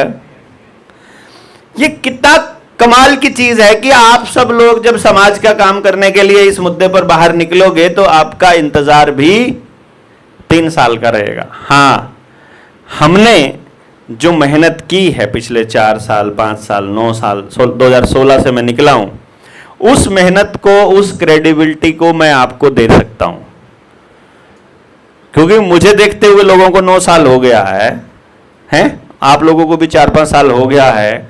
तो भाई अभी तक अगर ये खरा है तो आगे भी चांस है कि ठीक ठाक निकलेगा बंदा। तो आप लोग जैसे आपने भरोसा किया है वैसे ही गांव भी भरोसा कर सकता है। तो संगठन के साथ चलने का हमको फायदा है। तो मैं आपसे ये रिक्वेस्ट कर रहा हूं, ये आपसे गुजारिश कर रहा हूं कि शुरुआत में अपनी क्रेडिबिलिटी बनाने के लिए आप संगठन का फायदा उठाओ। संगठन का जो नाम है, संगठन का जो मेहनत की है, अगर आपकी क्रेडिबिलिटी है उसको लेकर चलो, और अगर नहीं है तो संगठन की क्रेडिबिलिटी को ले लो और शुरुआत करो, और फिर कुछ दिनों के बाद संगठन से मुक्त हो जाओ। बहुत से लोगों को अपना संगठन बढ़ाने में दिलचस्पी होती है। मेरे को तब मजा आता है जब कोई आदमी संगठन में जुड़ता है, यहां से सब कुछ चाहिए वो ले लेता है और फिर उसके बाद बाय बाय कर देता है, अब अपना काम खत्म, अब ये अपने आप कैपेबल हो गया ना। अभी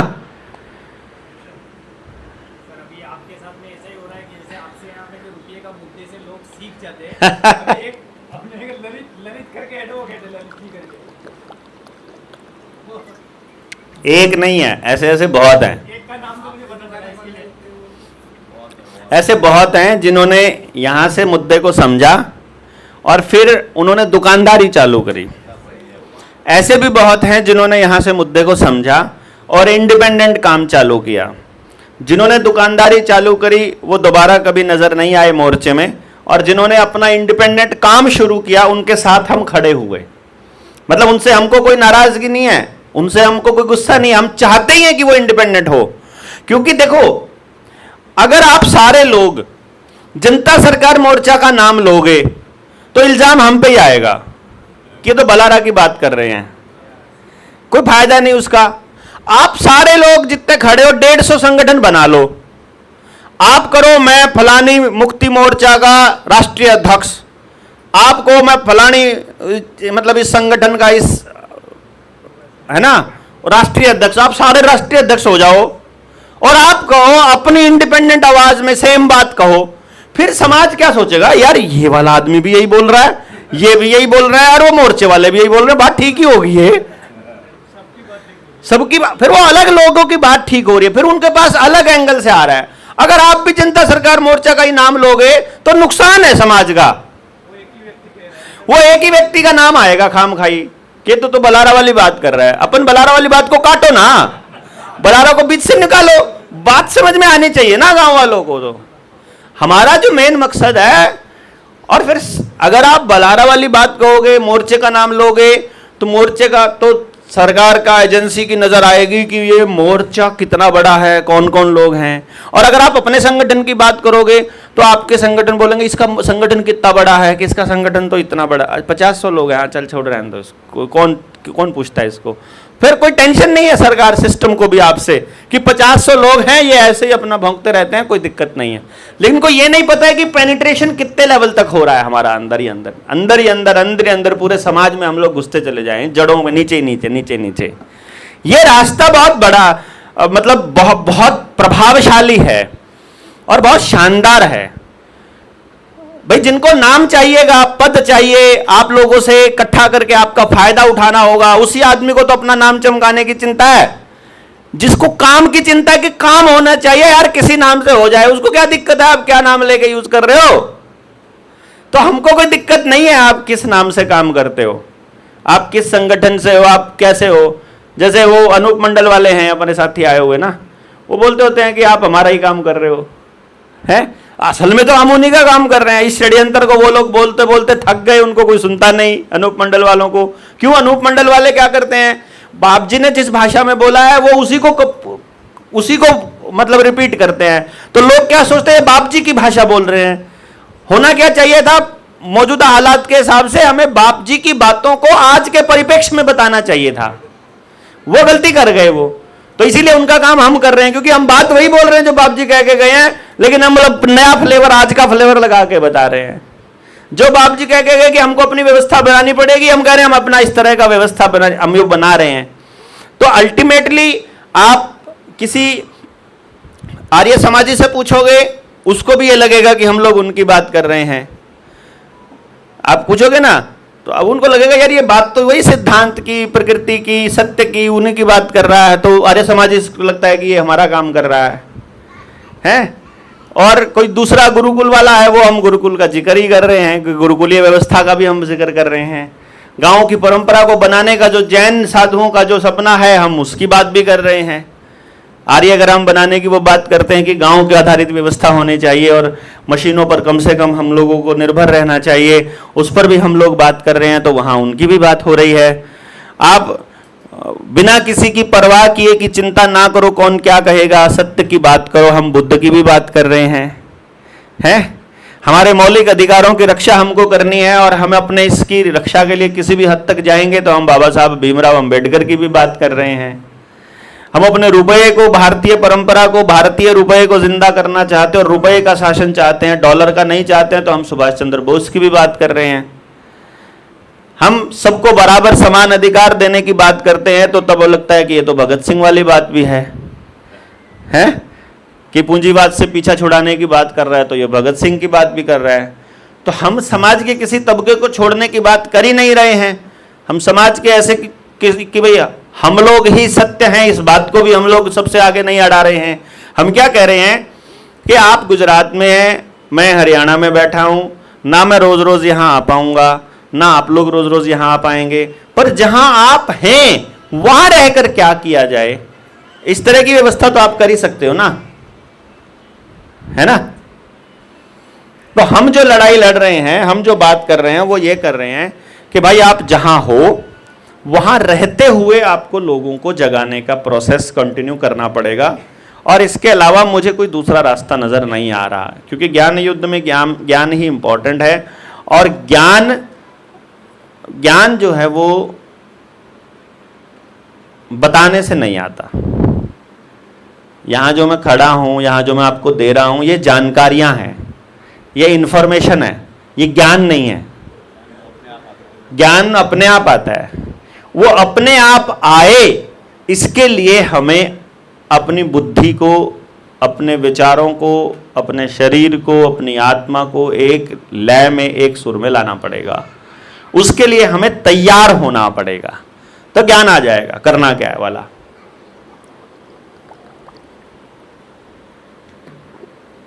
तो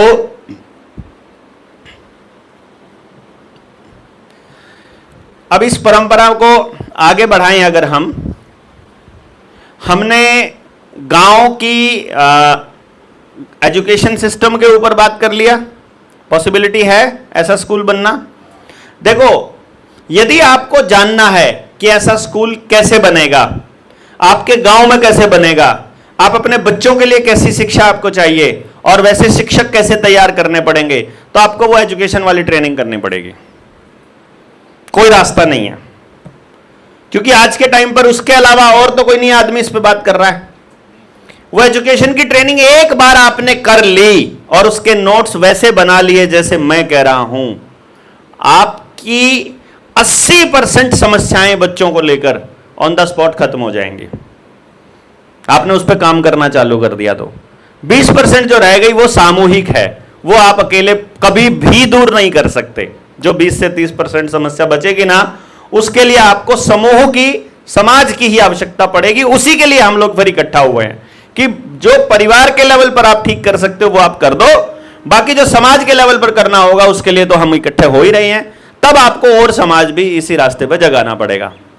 वो पुनीत भाई के पास हैं ऑलरेडी, ग्रुप में वो डाल देंगे। आपने वो सारी ट्रेनिंग यहां से जाने के बाद खुद भी करनी है और अपने लाइफ पार्टनर को भी करानी है। जो भी 18 साल से ऊपर का बंदा आपके घर में है उस ट्रेनिंग को कर ले।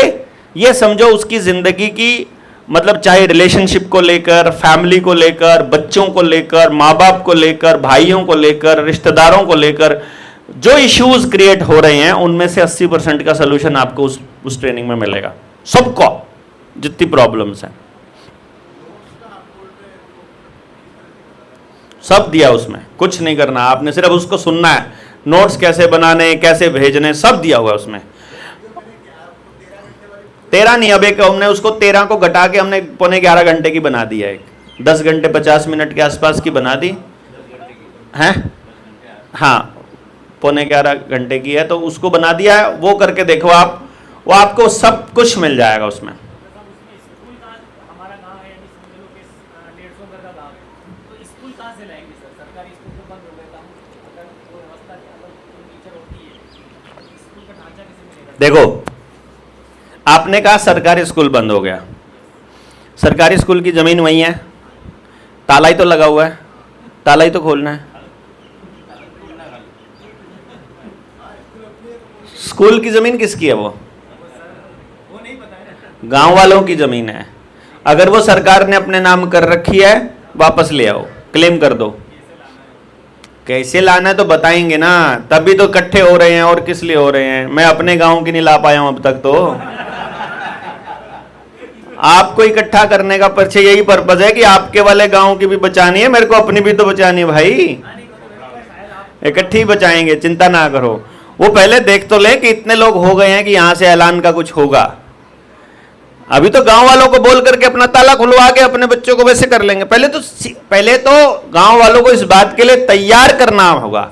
देखो, आज बोलना चालू करेंगे ना अपने गांव में कि अपना स्कूल होना चाहिए, अपने टीचर ले आएंगे, इतने दिन में तो अपने ले आएंगे, साल 2 साल बोलते रहो।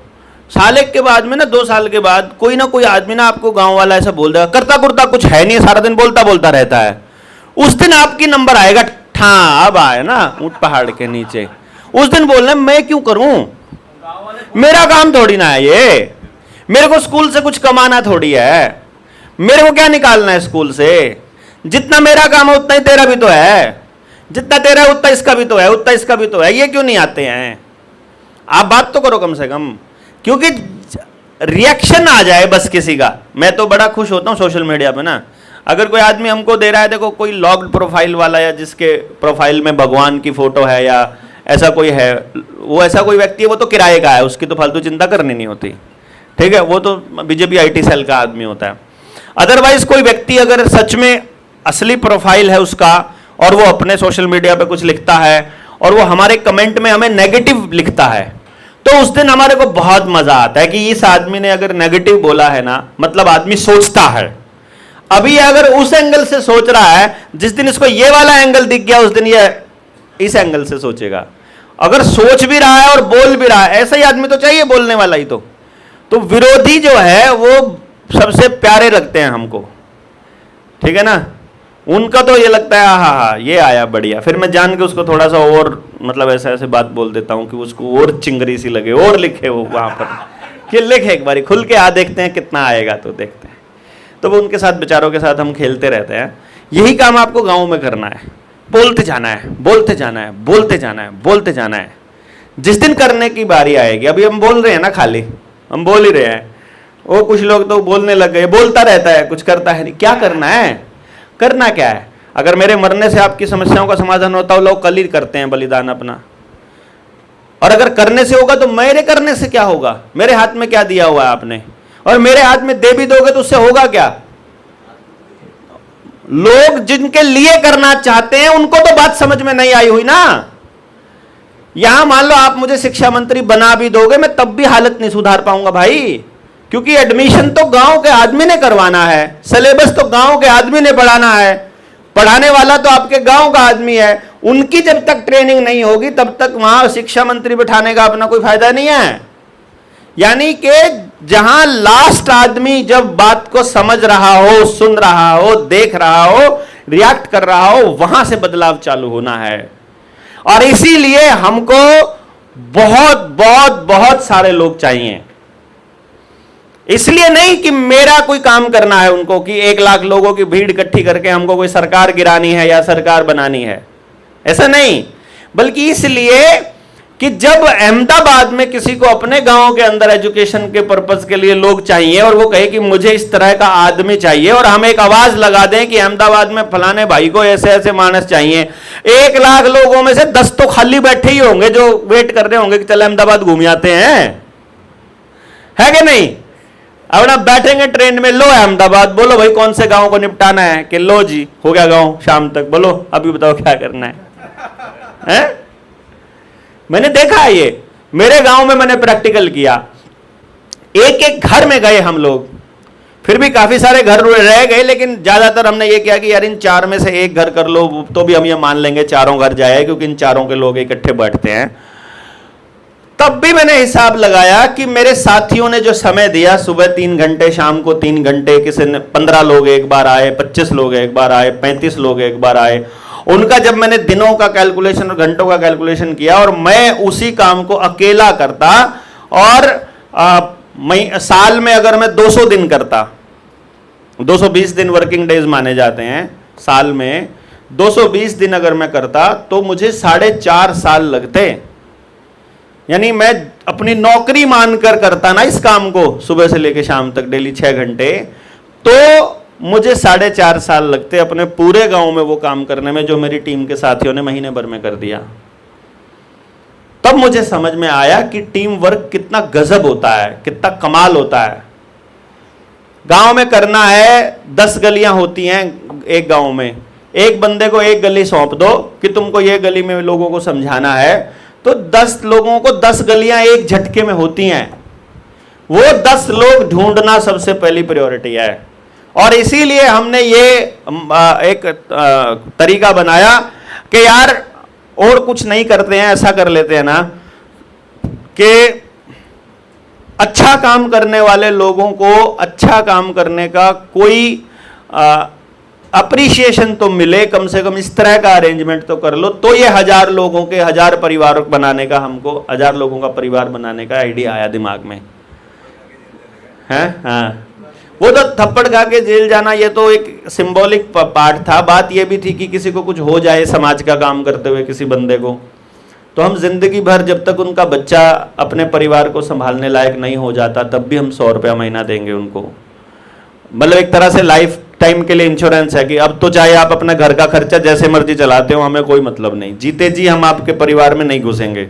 जीते जी आपको अपना धंधा चलाने के लिए चाहिए 10 लाख रुपया चाहिए, भाई सारे इकट्ठे करके दे दो, तब नहीं देना, ठीक है। आप सुसाइड करेंगे तो भी कोई मदद नहीं करेगा। आदमी तो क्या सुसाइड कर लो, घर वालों को लाख रुपए महीना चालू हो जाएगा। अभी कुछ नहीं करते, बेरोजगार हो है भाई, बेरोजगार आदमी सुसाइड कर लेगा तो ना, सुसाइड पे नहीं मिलेगा। आपको अपना काम करने के लिए, ईमानदारी से काम करने के लिए कस्टमर की जरूरत है। अगर आपका माल सच्चा है तो हम एडवर्टाइजमेंट करेंगे बिना कमीशन, बिना पैसे के, लोगों तक बात पहुंचाएंगे, भाई ऐसा आदमी है, इससे मदद ले लो। आप मदद लो बाकी लोगों की, पैसे उधार नहीं लेने, है ना, पैसे उधार नहीं लेने, उससे रिलेशन खराब होता है। हम आपके जाने के बाद सोसाइटी का काम करते हुए आपको कुछ हो जाए या इवन कुछ भी हो जाए, आप उस फैमिली के मेंबर थे और समाज पर काम कर रहे थे, तो आपके बच्चों के लिए कम से कम इतना तो हम बाकी के 999 लोग कर ही सकते हैं ना।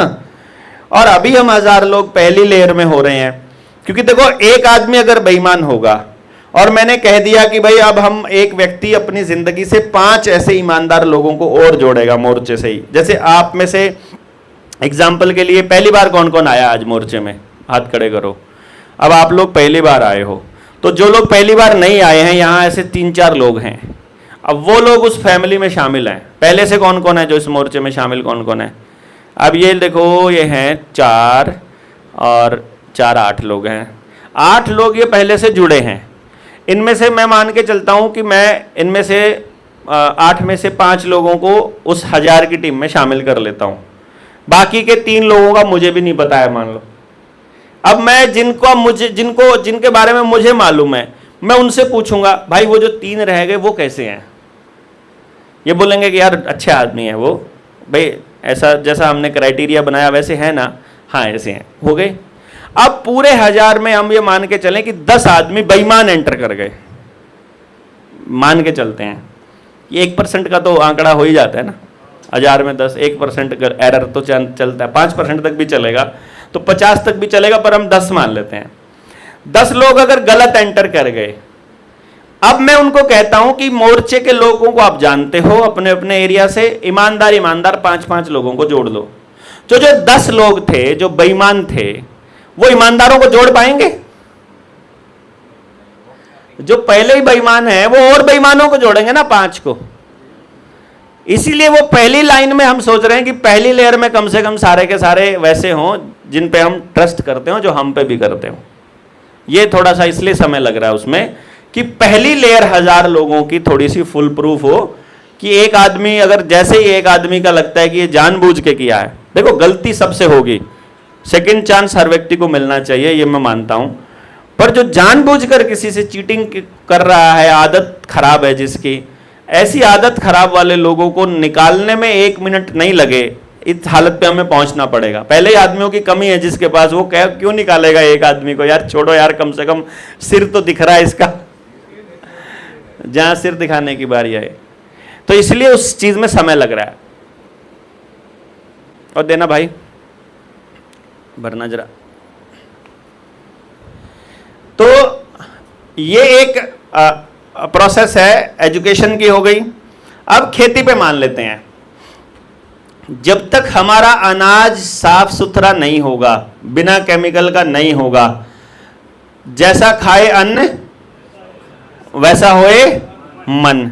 अगर अनाज सुरक्षित नहीं होगा तो आप लोग आप सोच सकते हो कि भैया आपका बच्चा जो है वो अच्छे विचारों वाला हो सकता है, अगर खाना ही शुद्ध नहीं खा रहा है तो किसान क्यों करे भाई? किसान को अगर पेस्टिसाइड वाले उत्पादन, उस पेस्टिसाइड डालने से ज्यादा उत्पादन मिल रहा है और बिना पेस्टिसाइड के उसका पैदावार ही नहीं हो रही है, उसकी जमीन वैसे ही खराब हो चुकी है, तो बिना पेस्टिसाइड के वो कम पैदावार आपके कहने से क्यों ले? लेकिन यदि हमारे मोर्चे में शहर में बहुत सारे लोग हैं, आप में से खेती कौन नहीं करता है? कौन नहीं करता है? सब बाजार से खरीदते हो सामान, खेत वाला। अगर आपको मैं बोलूं कि हम ऐसे किसान से आपका टाई अप करा देते हैं जो बिल्कुल भी केमिकल नहीं डालता है, तो आप में से कौन कौन लोग हैं जो डबल रेट में भी लेने को तैयार हैं? ये सारे तैयार हैं। इसका मतलब सिर्फ समझ देनी है शहर के लोगों को, जिनको भाई प्योर चीज है। अब हम किसान को एक श्योरिटी दे सकते हैं कि तेरी पैदावार आधी भी हुई तो भी तेरी पैदावार की बिक्री की गारंटी है। क्यों? हमने ये कोई जगह टेस्टिंग करके देखा है, जहां नॉर्मल किसान की धान बिक रही है 4000-4500, अपने वाले किसान की धान बिक रही है 8000 रुपया, डबल के करीब, और खुश होकर ले रहे हैं क्योंकि प्योरिटी है, अलग ही खुशबू है, अलग ही मजा है उसको खाने का, मतलब वो बात ही अलग है। तरस रहे हैं लोग असली चीज के लिए। तो इधर से किसान को जोड़ दिया, इधर से खाने वाले को जोड़ दिया, और सबको बोल दिया कि तुम वो नहीं कहोगे। एक तो मेथड ये हो गया। दूसरा मेथड ये हो गया कि हम किसान के पास ऐसे साइंटिस्ट को, ऐसे रिसर्चर को ले जाएं और हम कहें कि जो रिसर्चर रिसर्च करते करते जिसको 10 साल 15 साल हो गए हैं, वो आपके लिए ऐसी खेती करने का तरीका बता देगा कि आपको केमिकल भी नहीं डालना पड़ेगा और आपकी पैदावार भी पूरी की पूरी होगी। फिर बताओ किसान को फायदा है कि नुकसान है? तो हमने किसान को बिना केमिकल का उगाना सिखा दिया और इधर से उस किसान की जानकारी उन लोगों से करवा दी जिन लोगों को खाना चाहिए डायरेक्ट किसान से। तो सब लोग जाकर के खेत से ही ले आएंगे अपने आप। खाना ठीक होते ही हमारे विचार शुद्ध होने चालू हो जाएंगे, समाज के लिए वापस तैयार हो जाएंगे हम लोग लड़ने के लिए। एक फायदा ये हो गया, दो हो गए ना। तो अब स्वास्थ्य वाले एंगल पर आ जाओ आप, हेल्थ वाले एंगल पर। आज के टाइम पर बच्चे को कुछ भी हो जाए, हम भागते हैं सीधा एलोपैथी के डॉक्टर के पास। एलोपैथी का डॉक्टर देता है सबसे पहले जो टेस्ट करने वाली कंपनी है उनके लिए काम कि भैया टेस्ट करवा लो। सारे टेस्टों में 50% कमीशन होता है डॉक्टर का। फिर उसके बाद ऑपरेशन करता है वो, चाहे कुछ भी हो रहा हो ऑपरेशन ही करना होता है उनको। एडी में दर्द है कहता है ऑपरेशन होएगा, कूल्हे में दर्द है कहता है ऑपरेशन होएगा, है कमर में दर्द है कहता है ऑपरेशन होएगा। यही कहता है ना वो, ऑपरेशन कहता है। और असल में सब जगह हो क्या रहा होता है, नाभि डिगी होती है। क्यों? किसी टेस्ट में नहीं आएगी, किसी अल्ट्रासाउंड में नहीं आएगी और डॉक्टर लोग मानते भी नहीं है। और 80% बीमारियों का मतलब खाना हजम नहीं हो रहा है, या दस्त लगे हुए हैं, या आपको कब्ज है, या आपके पैरों में दर्द है, एडियो में दर्द है, यहाँ इस तरह की दिक्कत है, सर्वाइकल टाइप की, पीछे टाइप की, इन सब में कॉमन एक चीज मिलेगी, आपकी नाभि डिगी हुई मिलेगी। आप में से है किसी को ये दिक्कतें? है ना? सुबह सुबह उठना 5 बजे और यहाँ नीचे गेर के नीचे ठीक करेंगे, सेट करेंगे, और देखना साथ के साथ शाम तक ही सेट हो जाओगे। कुछ भी नहीं है, प्रॉब्लम नाभि में थी और दवाई ले रहे हैं डॉक्टर के पास। फिर एक्यूपंक्चर, एक्यूप्रेशर, मर्म चिकित्सा, न्यूरोथेरेपी, आपका naturopathy, Ayurveda, homeopathy, sound healing है, प्राणिक हीलिंग, रेकी जिसे बोलते हैं। कितनी सारी विद्याएं हैं आदमी को ठीक करने की। हमको कौन सी पढ़ाई जाती है? अरे उल्लूपैथी भी तब पढ़ाई जाती है जब 12वीं में पेपर ले लेते हो, 12वीं के पेपर देते हो और पास कर देते हो और करोड़ों रुपया खर्च करते हो, तब पढ़ाते हैं। जबकि इन चीजों का ज्ञान कब होना चाहिए? बचपन से।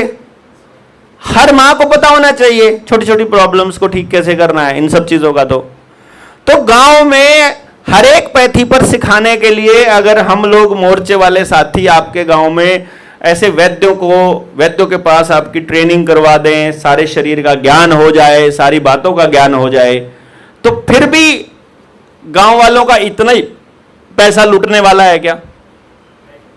हाँ बताओ, गांव का पैसा रुक जाएगा गांव के अंदर ही। शिक्षा, स्वास्थ्य, अब न्याय वाली प्रणाली है। ऑप्शन ये हो गया कि भाई एक तो थाने में रिपोर्ट दर्ज कराओ, फिर कोर्ट में मुकदमा, दोनों पार्टियां, पुलिस वाले को भी पैसा देंगी, दोनों पार्टियां फिर वकील को भी पैसा देंगी, फिर चक्कर काटती रहेंगी। कितने साल तक काटती रहेंगी? जिंदगी भर। जिंदगी भर यानी कि 10 साल में अगर 15 साल में निपट गए ना, 5-10 साल में अगर लोकल वाले अगर जज से बच गए, तो फिर उससे बड़े वाले का ऑप्शन है, फिर उससे ऊपर बड़े वाले का ऑप्शन है, फिर बड़े वाले का ऑप्शन है। ऐसे थोड़ी ना पीछा छूट जाएगा। तब तक जो है अपना मुकदमे लड़ने वालों में से एक मर लेता है, मर ही लेता है, फिर फैसला एक तरफ हो जाता है। भाई जब आया ही नहीं बंदा तो क्या करें। ये हालत हमारी न्याय व्यवस्था की है। अब न्याय क्या है, किसी के साथ अन्याय कैसे ना हो। भाई अगर शिक्षा व्यवस्था पे हमने काम कर लिया, सोचना जरा एक बार गौर से, हमने शिक्षा व्यवस्था पर न्याय काम कर लिया, आपके बच्चे को अपना बच्चा मैंने मान लिया, क्या फिर भी गांव के अंदर इस लेवल के झगड़े हो जाएंगे कि हमें कोर्टों में जाना पड़ेगा? जब आपका और मेरा बच्चा एक हो ही गया, जब हम एक परिवार का हिस्सा ही हो गए, जब आपके होने से, ठीक ठाक होने से मेरा इंश्योरेंस हो रहा है, आपकी जिंदगी ठीक ठाक चलने से मेरा इंश्योरेंस हो रहा है, और मेरे जाने के बाद मेरे बच्चे की जिंदगी सुरक्षित है, फिर मैं आपसे चीटिंग क्यों करूंगा? अभी तो हम लोग चीटिंग किस लिए कर रहे हैं कि मेरा कोई है नहीं, मेरे को कुछ हो गया तो परिवार को संभालने वाला कोई नजर नहीं आ रहा, इसलिए चीटिंग करके जल्दी से पैसा कमा के अपने बच्चों को घर बना के दे जाता हूं, शादी करके दे जाता हूं, थोड़ा बैंक बैलेंस दे जाता हूं, उसकी दुकान सेट करके चला जाता हूं ताकि मैं मरूं तो ये ठीक ठाक से चल पड़े। इसलिए तो कर रहे हैं ना चीटिंग। अगर मुझे मरने के बाद में उसके बच्चे का जीवन और उसके परिवार की सुरक्षा की गारंटी पूरा गांव ले रहा है, फिर मुझे चीटिंग करनी क्यों है? तो जो न्याय वाली व्यवस्था पे जो पुलिस वालों के धंधे चल रहे हैं, जो जुडिशरी के चल रहे हैं, कोर्टों के चल रहे हैं, जिस दिन गांव इकट्ठा होकर, संगठित होकर अपने गांव के लिए काम करना चालू करेगा, उस दिन कोर्ट के सारे मुकदमे खत्म। उस दिन गांव न्याय व्यवस्था के ऊपर काम करना चालू कर देगा, और उस दिन नेताओं की भी नहीं चलेगी, क्योंकि ये नेता जितने भी हैं ये किस कैसे लड़ते हैं? Patel non Patel, Jat non Jat, Rajput non Rajput, Hindu मुसलमान, इसी पे तो लड़ते हैं। ये मुद्दा उसी टाइम खत्म हो जाएगा। जब मैं यहां बैठे लोगों से जात नहीं पूछ रहा हूं, तो कोई पॉलिटिकल पार्टी आके हमें कैसे लड़ा सकती है? हम सबकी एक ही जात है, हम जीएसएम वाले हैं? तब हमें कैसे लड़ाओगे आप? कम से कम जहां हमारा जन्म हुआ है इस आधार पर तो वो नहीं लड़ा पाएंगे हमको, कोई और ही तरीका ढूंढना पड़ेगा हमें लड़ाने का। तो उनको तो गांव जब ये कह देगा कि अब हम गांव की जात रखेंगे, ये गांव की जात है मेरी, जो मेरा गांव है वही मेरी जात है, खत्म, फिर भी हो जाएगी लड़ाई, सवाल ही पैदा नहीं होता। और जिस दिन हमको ये बातें समझ में आ गई कि मुझे अपने पितृ धर्म को पालन करना है, मुझे अपना पुत्र धर्म पालन करना है, और शिक्षक अपना शिक्षक धर्म पालन कर रहा है, उस दिन फिर ये नकली वाले धर्म के चक्कर में भी हमको नहीं फंसा सकते। क्यों? फिर जिसको जाना है, अगर जाकर के माता के दर्शन करके आने हैं, किसी बड़े अमीर जादे को हेलीकॉप्टर में बैठ के करिए आओ, हमें क्या फर्क पड़ता है, मेरी माता मेरे घर में बैठी हुई है? मेरा शिव जी मेरे खेत में है, हमारा जो भगवान है वो दादा खेड़े में है, जाओ तुम जिस मर्जी मंदिर में चले जाओ, हमें क्या फर्क पड़ रहा है? हम एक एक व्यवस्था के ऊपर सिर्फ एक चीज के भरोसे के काम कर सकते हैं, और वो है ज्ञान, समझ नहीं। अब इसके लिए क्या करना पड़ेगा? जिनको समझ में आ गया है उनको बाकी लोगों को समझाना पड़ेगा। हम लोग सिर्फ इसी मामले में पीछे हैं। बताओ, एक से एक शानदार आदमी जनता सरकार मोर्चा में जुड़ा है, हम इतने लंबे समय से संघर्ष कर रहे हैं, लगातार बोल रहे हैं, कोई दिन ऐसा नहीं गया है जिस दिन हमने इन चीजों का प्रचार प्रसार, लड़ाई झगड़ा, दौड़ भाग यात्रा नहीं की है, कोई ट्रेनिंग कोई मीटिंग नहीं की, ऐसा कोई दिन नहीं गया। तो जब हम कॉन्टिन्यूअसली इस काम पर लगे हुए हैं, अगर इस पर कुछ करना पड़े, बोलना छोड़कर प्रैक्टिकल कुछ करना लगे, तो उसके लिए पहले बोलने वाले लोग तो होने चाहिए। क्यों जी? और मुझे 2026 में हर हाल में शिष्य कुल पर काम शुरू करना है, और अगर मुझे शिष्य कुल पर काम शुरू करना है तो भैया बोलने वाले लोगों को बोलने पर काम शुरू करना पड़ेगा, क्योंकि मैं बोलना छोड़ूंगा, फिर उसके बाद काम करेंगे ना प्रैक्टिकल, कि मैं फिर एजुकेशन वाले सेक्टर पे काम कर दिया ना अगर, तो लगभग समाज में हर चीज के ऊपर काम हो जाएगा। क्यों? जब हम छोटे छोटे बच्चों को आयुर्वेद की जानकारी दे रहे होंगे, तो वो वीडियो साथ के साथ उनके मम्मी पापा को भी तो जाएगी, वो साथ के साथ पूरे गांव को भी तो जाएगी। ये पूरा मेडिकल माफिया का षड्यंत्र 2-4 साल में खत्म कर देंगे हम लोग। समझ का ही तो पंगा है ना। ज्यादा जरूरी ना है। रुक जाते हैं लोग, इस समझ पे काम करते करते ना रुक जाते हैं, थक जाते हैं। अब मैंने क्या किया, मैंने अपने थकने के रास्ते बंद कर दिए। थकने के रास्ते कैसे बंद कर दिए? मैंने पहली लाइन में बोल दिया कि 700 साल पुरानी व्यवस्था है, जब तक अपने बच्चों को देकर नहीं जाओगे इस लड़ाई का फार्मूला, तब तक आपका जीना बेकार है। तो आपको आखिरी दम तक एक ही का चीज पे काम करना है कि अगली जनरेशन को यह लड़ाई लड़ने की बुद्धि कैसे देके जानी है ना। और अगली लड़ाई, और हमारा बच्चा इसको लड़ाई के तौर पे ना ले, इसी को अपने जीवन का टारगेट बना ले अगर, और उसका जीवन इसी से चलने लग जाए तो क्या दिक्कत है। आज मैं धड़ल्ले से बिल्कुल डंके की चोट पर इसलिए सब लोगों के साथ खड़ा हो सकता हूं या इस सिस्टम के खिलाफ मैं बोल पा रहा हूं, क्योंकि मैंने लालच से मुक्ति पा ली। पूरा देश जानने लगा। पहले ही मेरे पास बहुत लंबी वेटिंग होती थी काउंसलिंग करवाने वाले लोगों की। अब प्रचार खूब होने लगा तो एक ब्रांड भी बन गया, तो अब और होने लग गई। तो हम जाल में नहीं फंसे उस लालच के।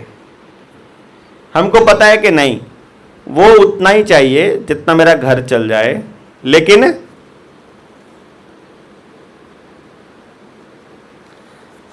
वो उतना ही चाहिए जितने से मेरा घर चल जाए। यहां पर समय देना इंपॉर्टेंट है। अगर ये दे दिया तो अगली जनरेशन की सेफ्टी की गारंटी है। देखो भाई, अपन ने ऐसे 1000 लोगों की लिस्ट बना रखी है कि आज अपने को कुछ हो जाए तो मेरे बच्चे को तो मिलता रहेगा ₹1,00,000 महीना। आपने नहीं बना रखी भाई, मैं घूमा हूं, मैंने बना ली। और अगर मैंने इतनी सेफ्टी कर ली, आपको मैं यकीन एक बात के ऊपर बताता हूं, मुझे जिस चीज से बड़ी संतुष्टि मिलती है कि जब आपके मन से डर निकल जाता है ना, एक अनहोनी का, अनजान चीज का डर निकल जाता है, उस टाइम आप खुलकर खेलना चालू करते हो। और जब आप खुलकर खेलना चालू करते हो ना, तो कुदरत ऐसे बराबर में, परमात्मा ऐसे बराबर में आके बैठता है आपके कि चल बेटा कोई टेंशन नहीं है तुझे, मैं खड़ा हूं तेरे साथ। ये सारा डर तभी तक है जब तक आप किसी अनहोनी से डर रहे हो। क्या होगा, कैसे होगा, होगा भी कि नहीं होगा, है मैं आज करूंगा तो कैसे होगा, 10 साल बाद की आज चिंता करने लग जाओ। आपको खाली आज ये सोचना है कि आज के टाइम पर जरूरी क्या है। आपका बच्चा इसी कचरा एजुकेशन सिस्टम में पड़ा रहे, यही चाहिए आपको, या इससे कुछ अलग चाहिए? अगर अलग चाहिए तो भाई कौन देगा वो? शिक्षा मंत्री को फुर्सत नहीं है आपके बच्चे के लिए शिक्षा व्यवस्था बदलने की। आपका स्कूल का हेडमास्टर नहीं बदलने वाला है इस चीज को, करिकुलम को। आपके मास्टर जी, सरपंच, कानागो, तहसीलदार, पटवारी, डीसी, एलडीसी, एबीसी कुछ नहीं बदलेगा। यह व्यवस्था तो जिसको समझ में आ गई वही बदल सकता है। और अगर आपको समझ आ गई है तो इतना मानकर चलिए कि कोई और इस पर काम नहीं करेगा, यह आपको ही करना पड़ेगा। तो उसी दिन से ऐसे लोगों की खोज चालू कर दो जो इसी तरह से सोचते हों। फिर आपके और मेरे विचारों में मतभेद होगा, 100% होगा ही होगा, क्योंकि ना आप मेरे वाली जगह पैदा हुए हो, ना आप मेरे वाले टाइम पर पैदा हुए हो। आपके परिवार की स्थिति अलग थी, आपकी परवरिश अलग थी, अलग तरीके से हुई है, तो आप मुझसे अलग सोचोगे। आप अलग सोचोगे, अलग बात करोगे, बात करिए, अपने विचार जो भिन्नता है उसको यहां बीच में रखिए, बातें करिए, खूब सारी बातें करिए। और जब खूब सारी बातें करोगे तो आपको अंत में जो निचोड़ मिलेगा वो एक ही मिलेगा कि सबको सुख चाहिए, सबको प्रेम चाहिए, सबको स्वीकार्यता चाहिए, सब लोग मिलकर रहना चाहते हैं, कोई किसी को लूटना नहीं चाहता है, कोई चोर नहीं है पैदाइशी, कोई अपराधी नहीं है, कोई नशे में डूबा रहना नहीं चाहता, कोई नहीं चाहता उसके परिवार में झगड़ा हो, कोई नहीं चाहता उसके बच्चे प्रेम से ना रहे, कोई नहीं चाहता उसका परिवार जो है वो टूटे। यह चाहता है? कोई भी नहीं चाहता। लास्ट में तो हमको लास्ट वहां तक जाना है कि बताओ ऐसी व्यवस्था कैसे बने कि ना हम बीमार पड़े, ना हम लड़े झगड़े, और प्यार से रहें, प्यार से रहने का रास्ता बताओ क्या है। समझ आ गई, बात बन जाएगी, तो समझने का रास्ता बताओ कैसे समझें, समझने के बाद क्या करना है वो बताओ क्या करना है। यहां तक हम ओपन होने चाहिए। यानी हम सब लोगों को एक बात अपने मन में परमानेंट फिक्स कर लेनी है, वो ये कि जो हमें पता है वो कुछ भी नहीं है और हम सब कुछ सीखने के लिए तैयार हैं। उसमें मैं भी यही करूंगा, आप भी यही करेंगे और हम एक दूसरे से सीखते चले जाएंगे। जैसे ही हम कर्ता भाव में ना आकर दृष्टा भाव में आएंगे, हम लोग साक्षी भाव को आएंगे और हम देखना चालू करेंगे कि ये आदमी कैसे बोल रहा है, क्यों बोल रहा होगा, क्या कारण रहे होंगे, इसने ये किया तो क्यों किया होगा, क्या कारण रहे होंगे। जब हम बिना इमोशनली अटैच हुए इस तरह से देखना चालू करेंगे तो हमें चीजों को समझने का नजरिया बदलना चालू करना पड़ेगा। और जैसे ही हमारी नजरिया हमारा बदलेगा, जैसे ही दृष्टि बदलेगी, वैसी सृष्टि बननी चालू हो जाएगी। तो हमको पहले इस बात को लेकर के चलना है कि ये चीजें बदलनी है कि नहीं बदलनी है। आप ही बता दो। बदलनी है तो बाहर का कोई नहीं बदलेगा, और अगर कोई और नहीं बदलेगा तो मैं नहीं तो कौन, और अब नहीं तो कब। ये सवाल का जवाब कि अगर मैं नहीं करूंगा इस काम को तो कौन करेगा, इसका जवाब आपके पास होना चाहिए। और अब नहीं करें तो कब करना है, इसका जवाब आपके पास होना चाहिए। यदि आपके पास कब का जवाब नहीं है तो अभी चालू कर दो, और यदि कौन का जवाब नहीं है तो अभी पहले आप कर दो, बाद में जो करने वाला आएगा आता रहेगा। अगर अभी कोई नहीं है तो पहले अभी तो आपसे शुरू करो। और आपके पास 10 घंटे नहीं है इस काम को करने के लिए, मेरी तरह 24 घंटे नहीं है देने के लिए, तो 2 घंटे से शुरू कर लो, 1 घंटे से शुरू कर लो, 20 मिनट से शुरू कर लो। नहीं कहीं जा सकते ऑनलाइन से शुरू कर लो, पड़ोस से शुरू कर लो, रिश्तेदारों से शुरू कर लो, एक्सपीरियंस लेना चालू करो। क्योंकि वो एक्सपीरियंस लेकर जब तक यहां नहीं आओगे हम क्या बताएंगे। आप बताओगे नहीं कि भाई देवेंद्र भाई ये गड़बड़ आ रही है, ये दिक्कत आ रही है इसको करने में, ये समस्या हमने की थी, ट्राई किया था, ये हुआ, हाँ इसका ये समाधान है, ये किया था इसका ये समाधान है। समाधान मिलता जाएगा, इधर से नहीं मिलेगा, दूसरे साथियों से मिल जाएगा, जिन्होंने इसके ऊपर काम किया उनसे मिल जाएगा, लेकिन ये मिलेगा। क्योंकि कोई ताला ऐसा नहीं बना आज तक जो बिना चाबी के बना हो। पहले चाबी बनती है, चाबी कैसे खोलना है पहले बनता है, तब ताला बनता है। कोई समस्या ऐसी नहीं है जो बिना समाधान के बनी हो। कोई ऐसी दिक्कत नहीं है जिसका सलूशन हम लोग नहीं कर सकते हैं। कुछ भी ऐसी नहीं है जो नहीं बदल सकती है, क्योंकि प्रकृति का एक नियम कांस्टेंट है, फिक्स है, परमानेंट है, और वो नियम है परिवर्तन का नियम। कि कुछ भी कांस्टेंट नहीं है, यही लाइन कांस्टेंट है। कुछ भी फिक्स नहीं है, बस ये बात फिक्स है। यानी कि परिवर्तन संसार का सबसे बड़ा नियम है, परिवर्तन होना ही है। जो ये व्यवस्था आज चल रही है इसका जाना तय है, उनके फेवर में जाए या हमारे फेवर में, ये सवाल है। तो आप लोग किसके तरफ खेलना चाहते हो ये तय आपको करना पड़ेगा। अगर अपने बच्चों की दिशा में करना है तो हमें खुद करना पड़ेगा। तो आप एक काम करेंगे, अभी जब खाना खाने जाएंगे तो अपने कॉपी पर, पेन पर, अपने पेज पर अपने सारे इश्यूज, अपने सारे क्वेश्चंस, अपने सारे सवाल, अपने सारे डाउट नोट कर लेंगे, और नोट करके आप मुझे दे देंगे या इसकी चेयर के नीचे, इसके नीचे रख देंगे, ताकि फिर सारे पढ़कर और फिर हम लोग नेक्स्ट सेशन इसको शुरू कर सकें। आप कुछ पूछ रहे थे?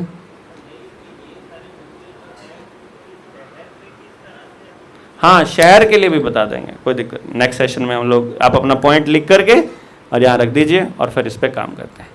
ठीक है जी?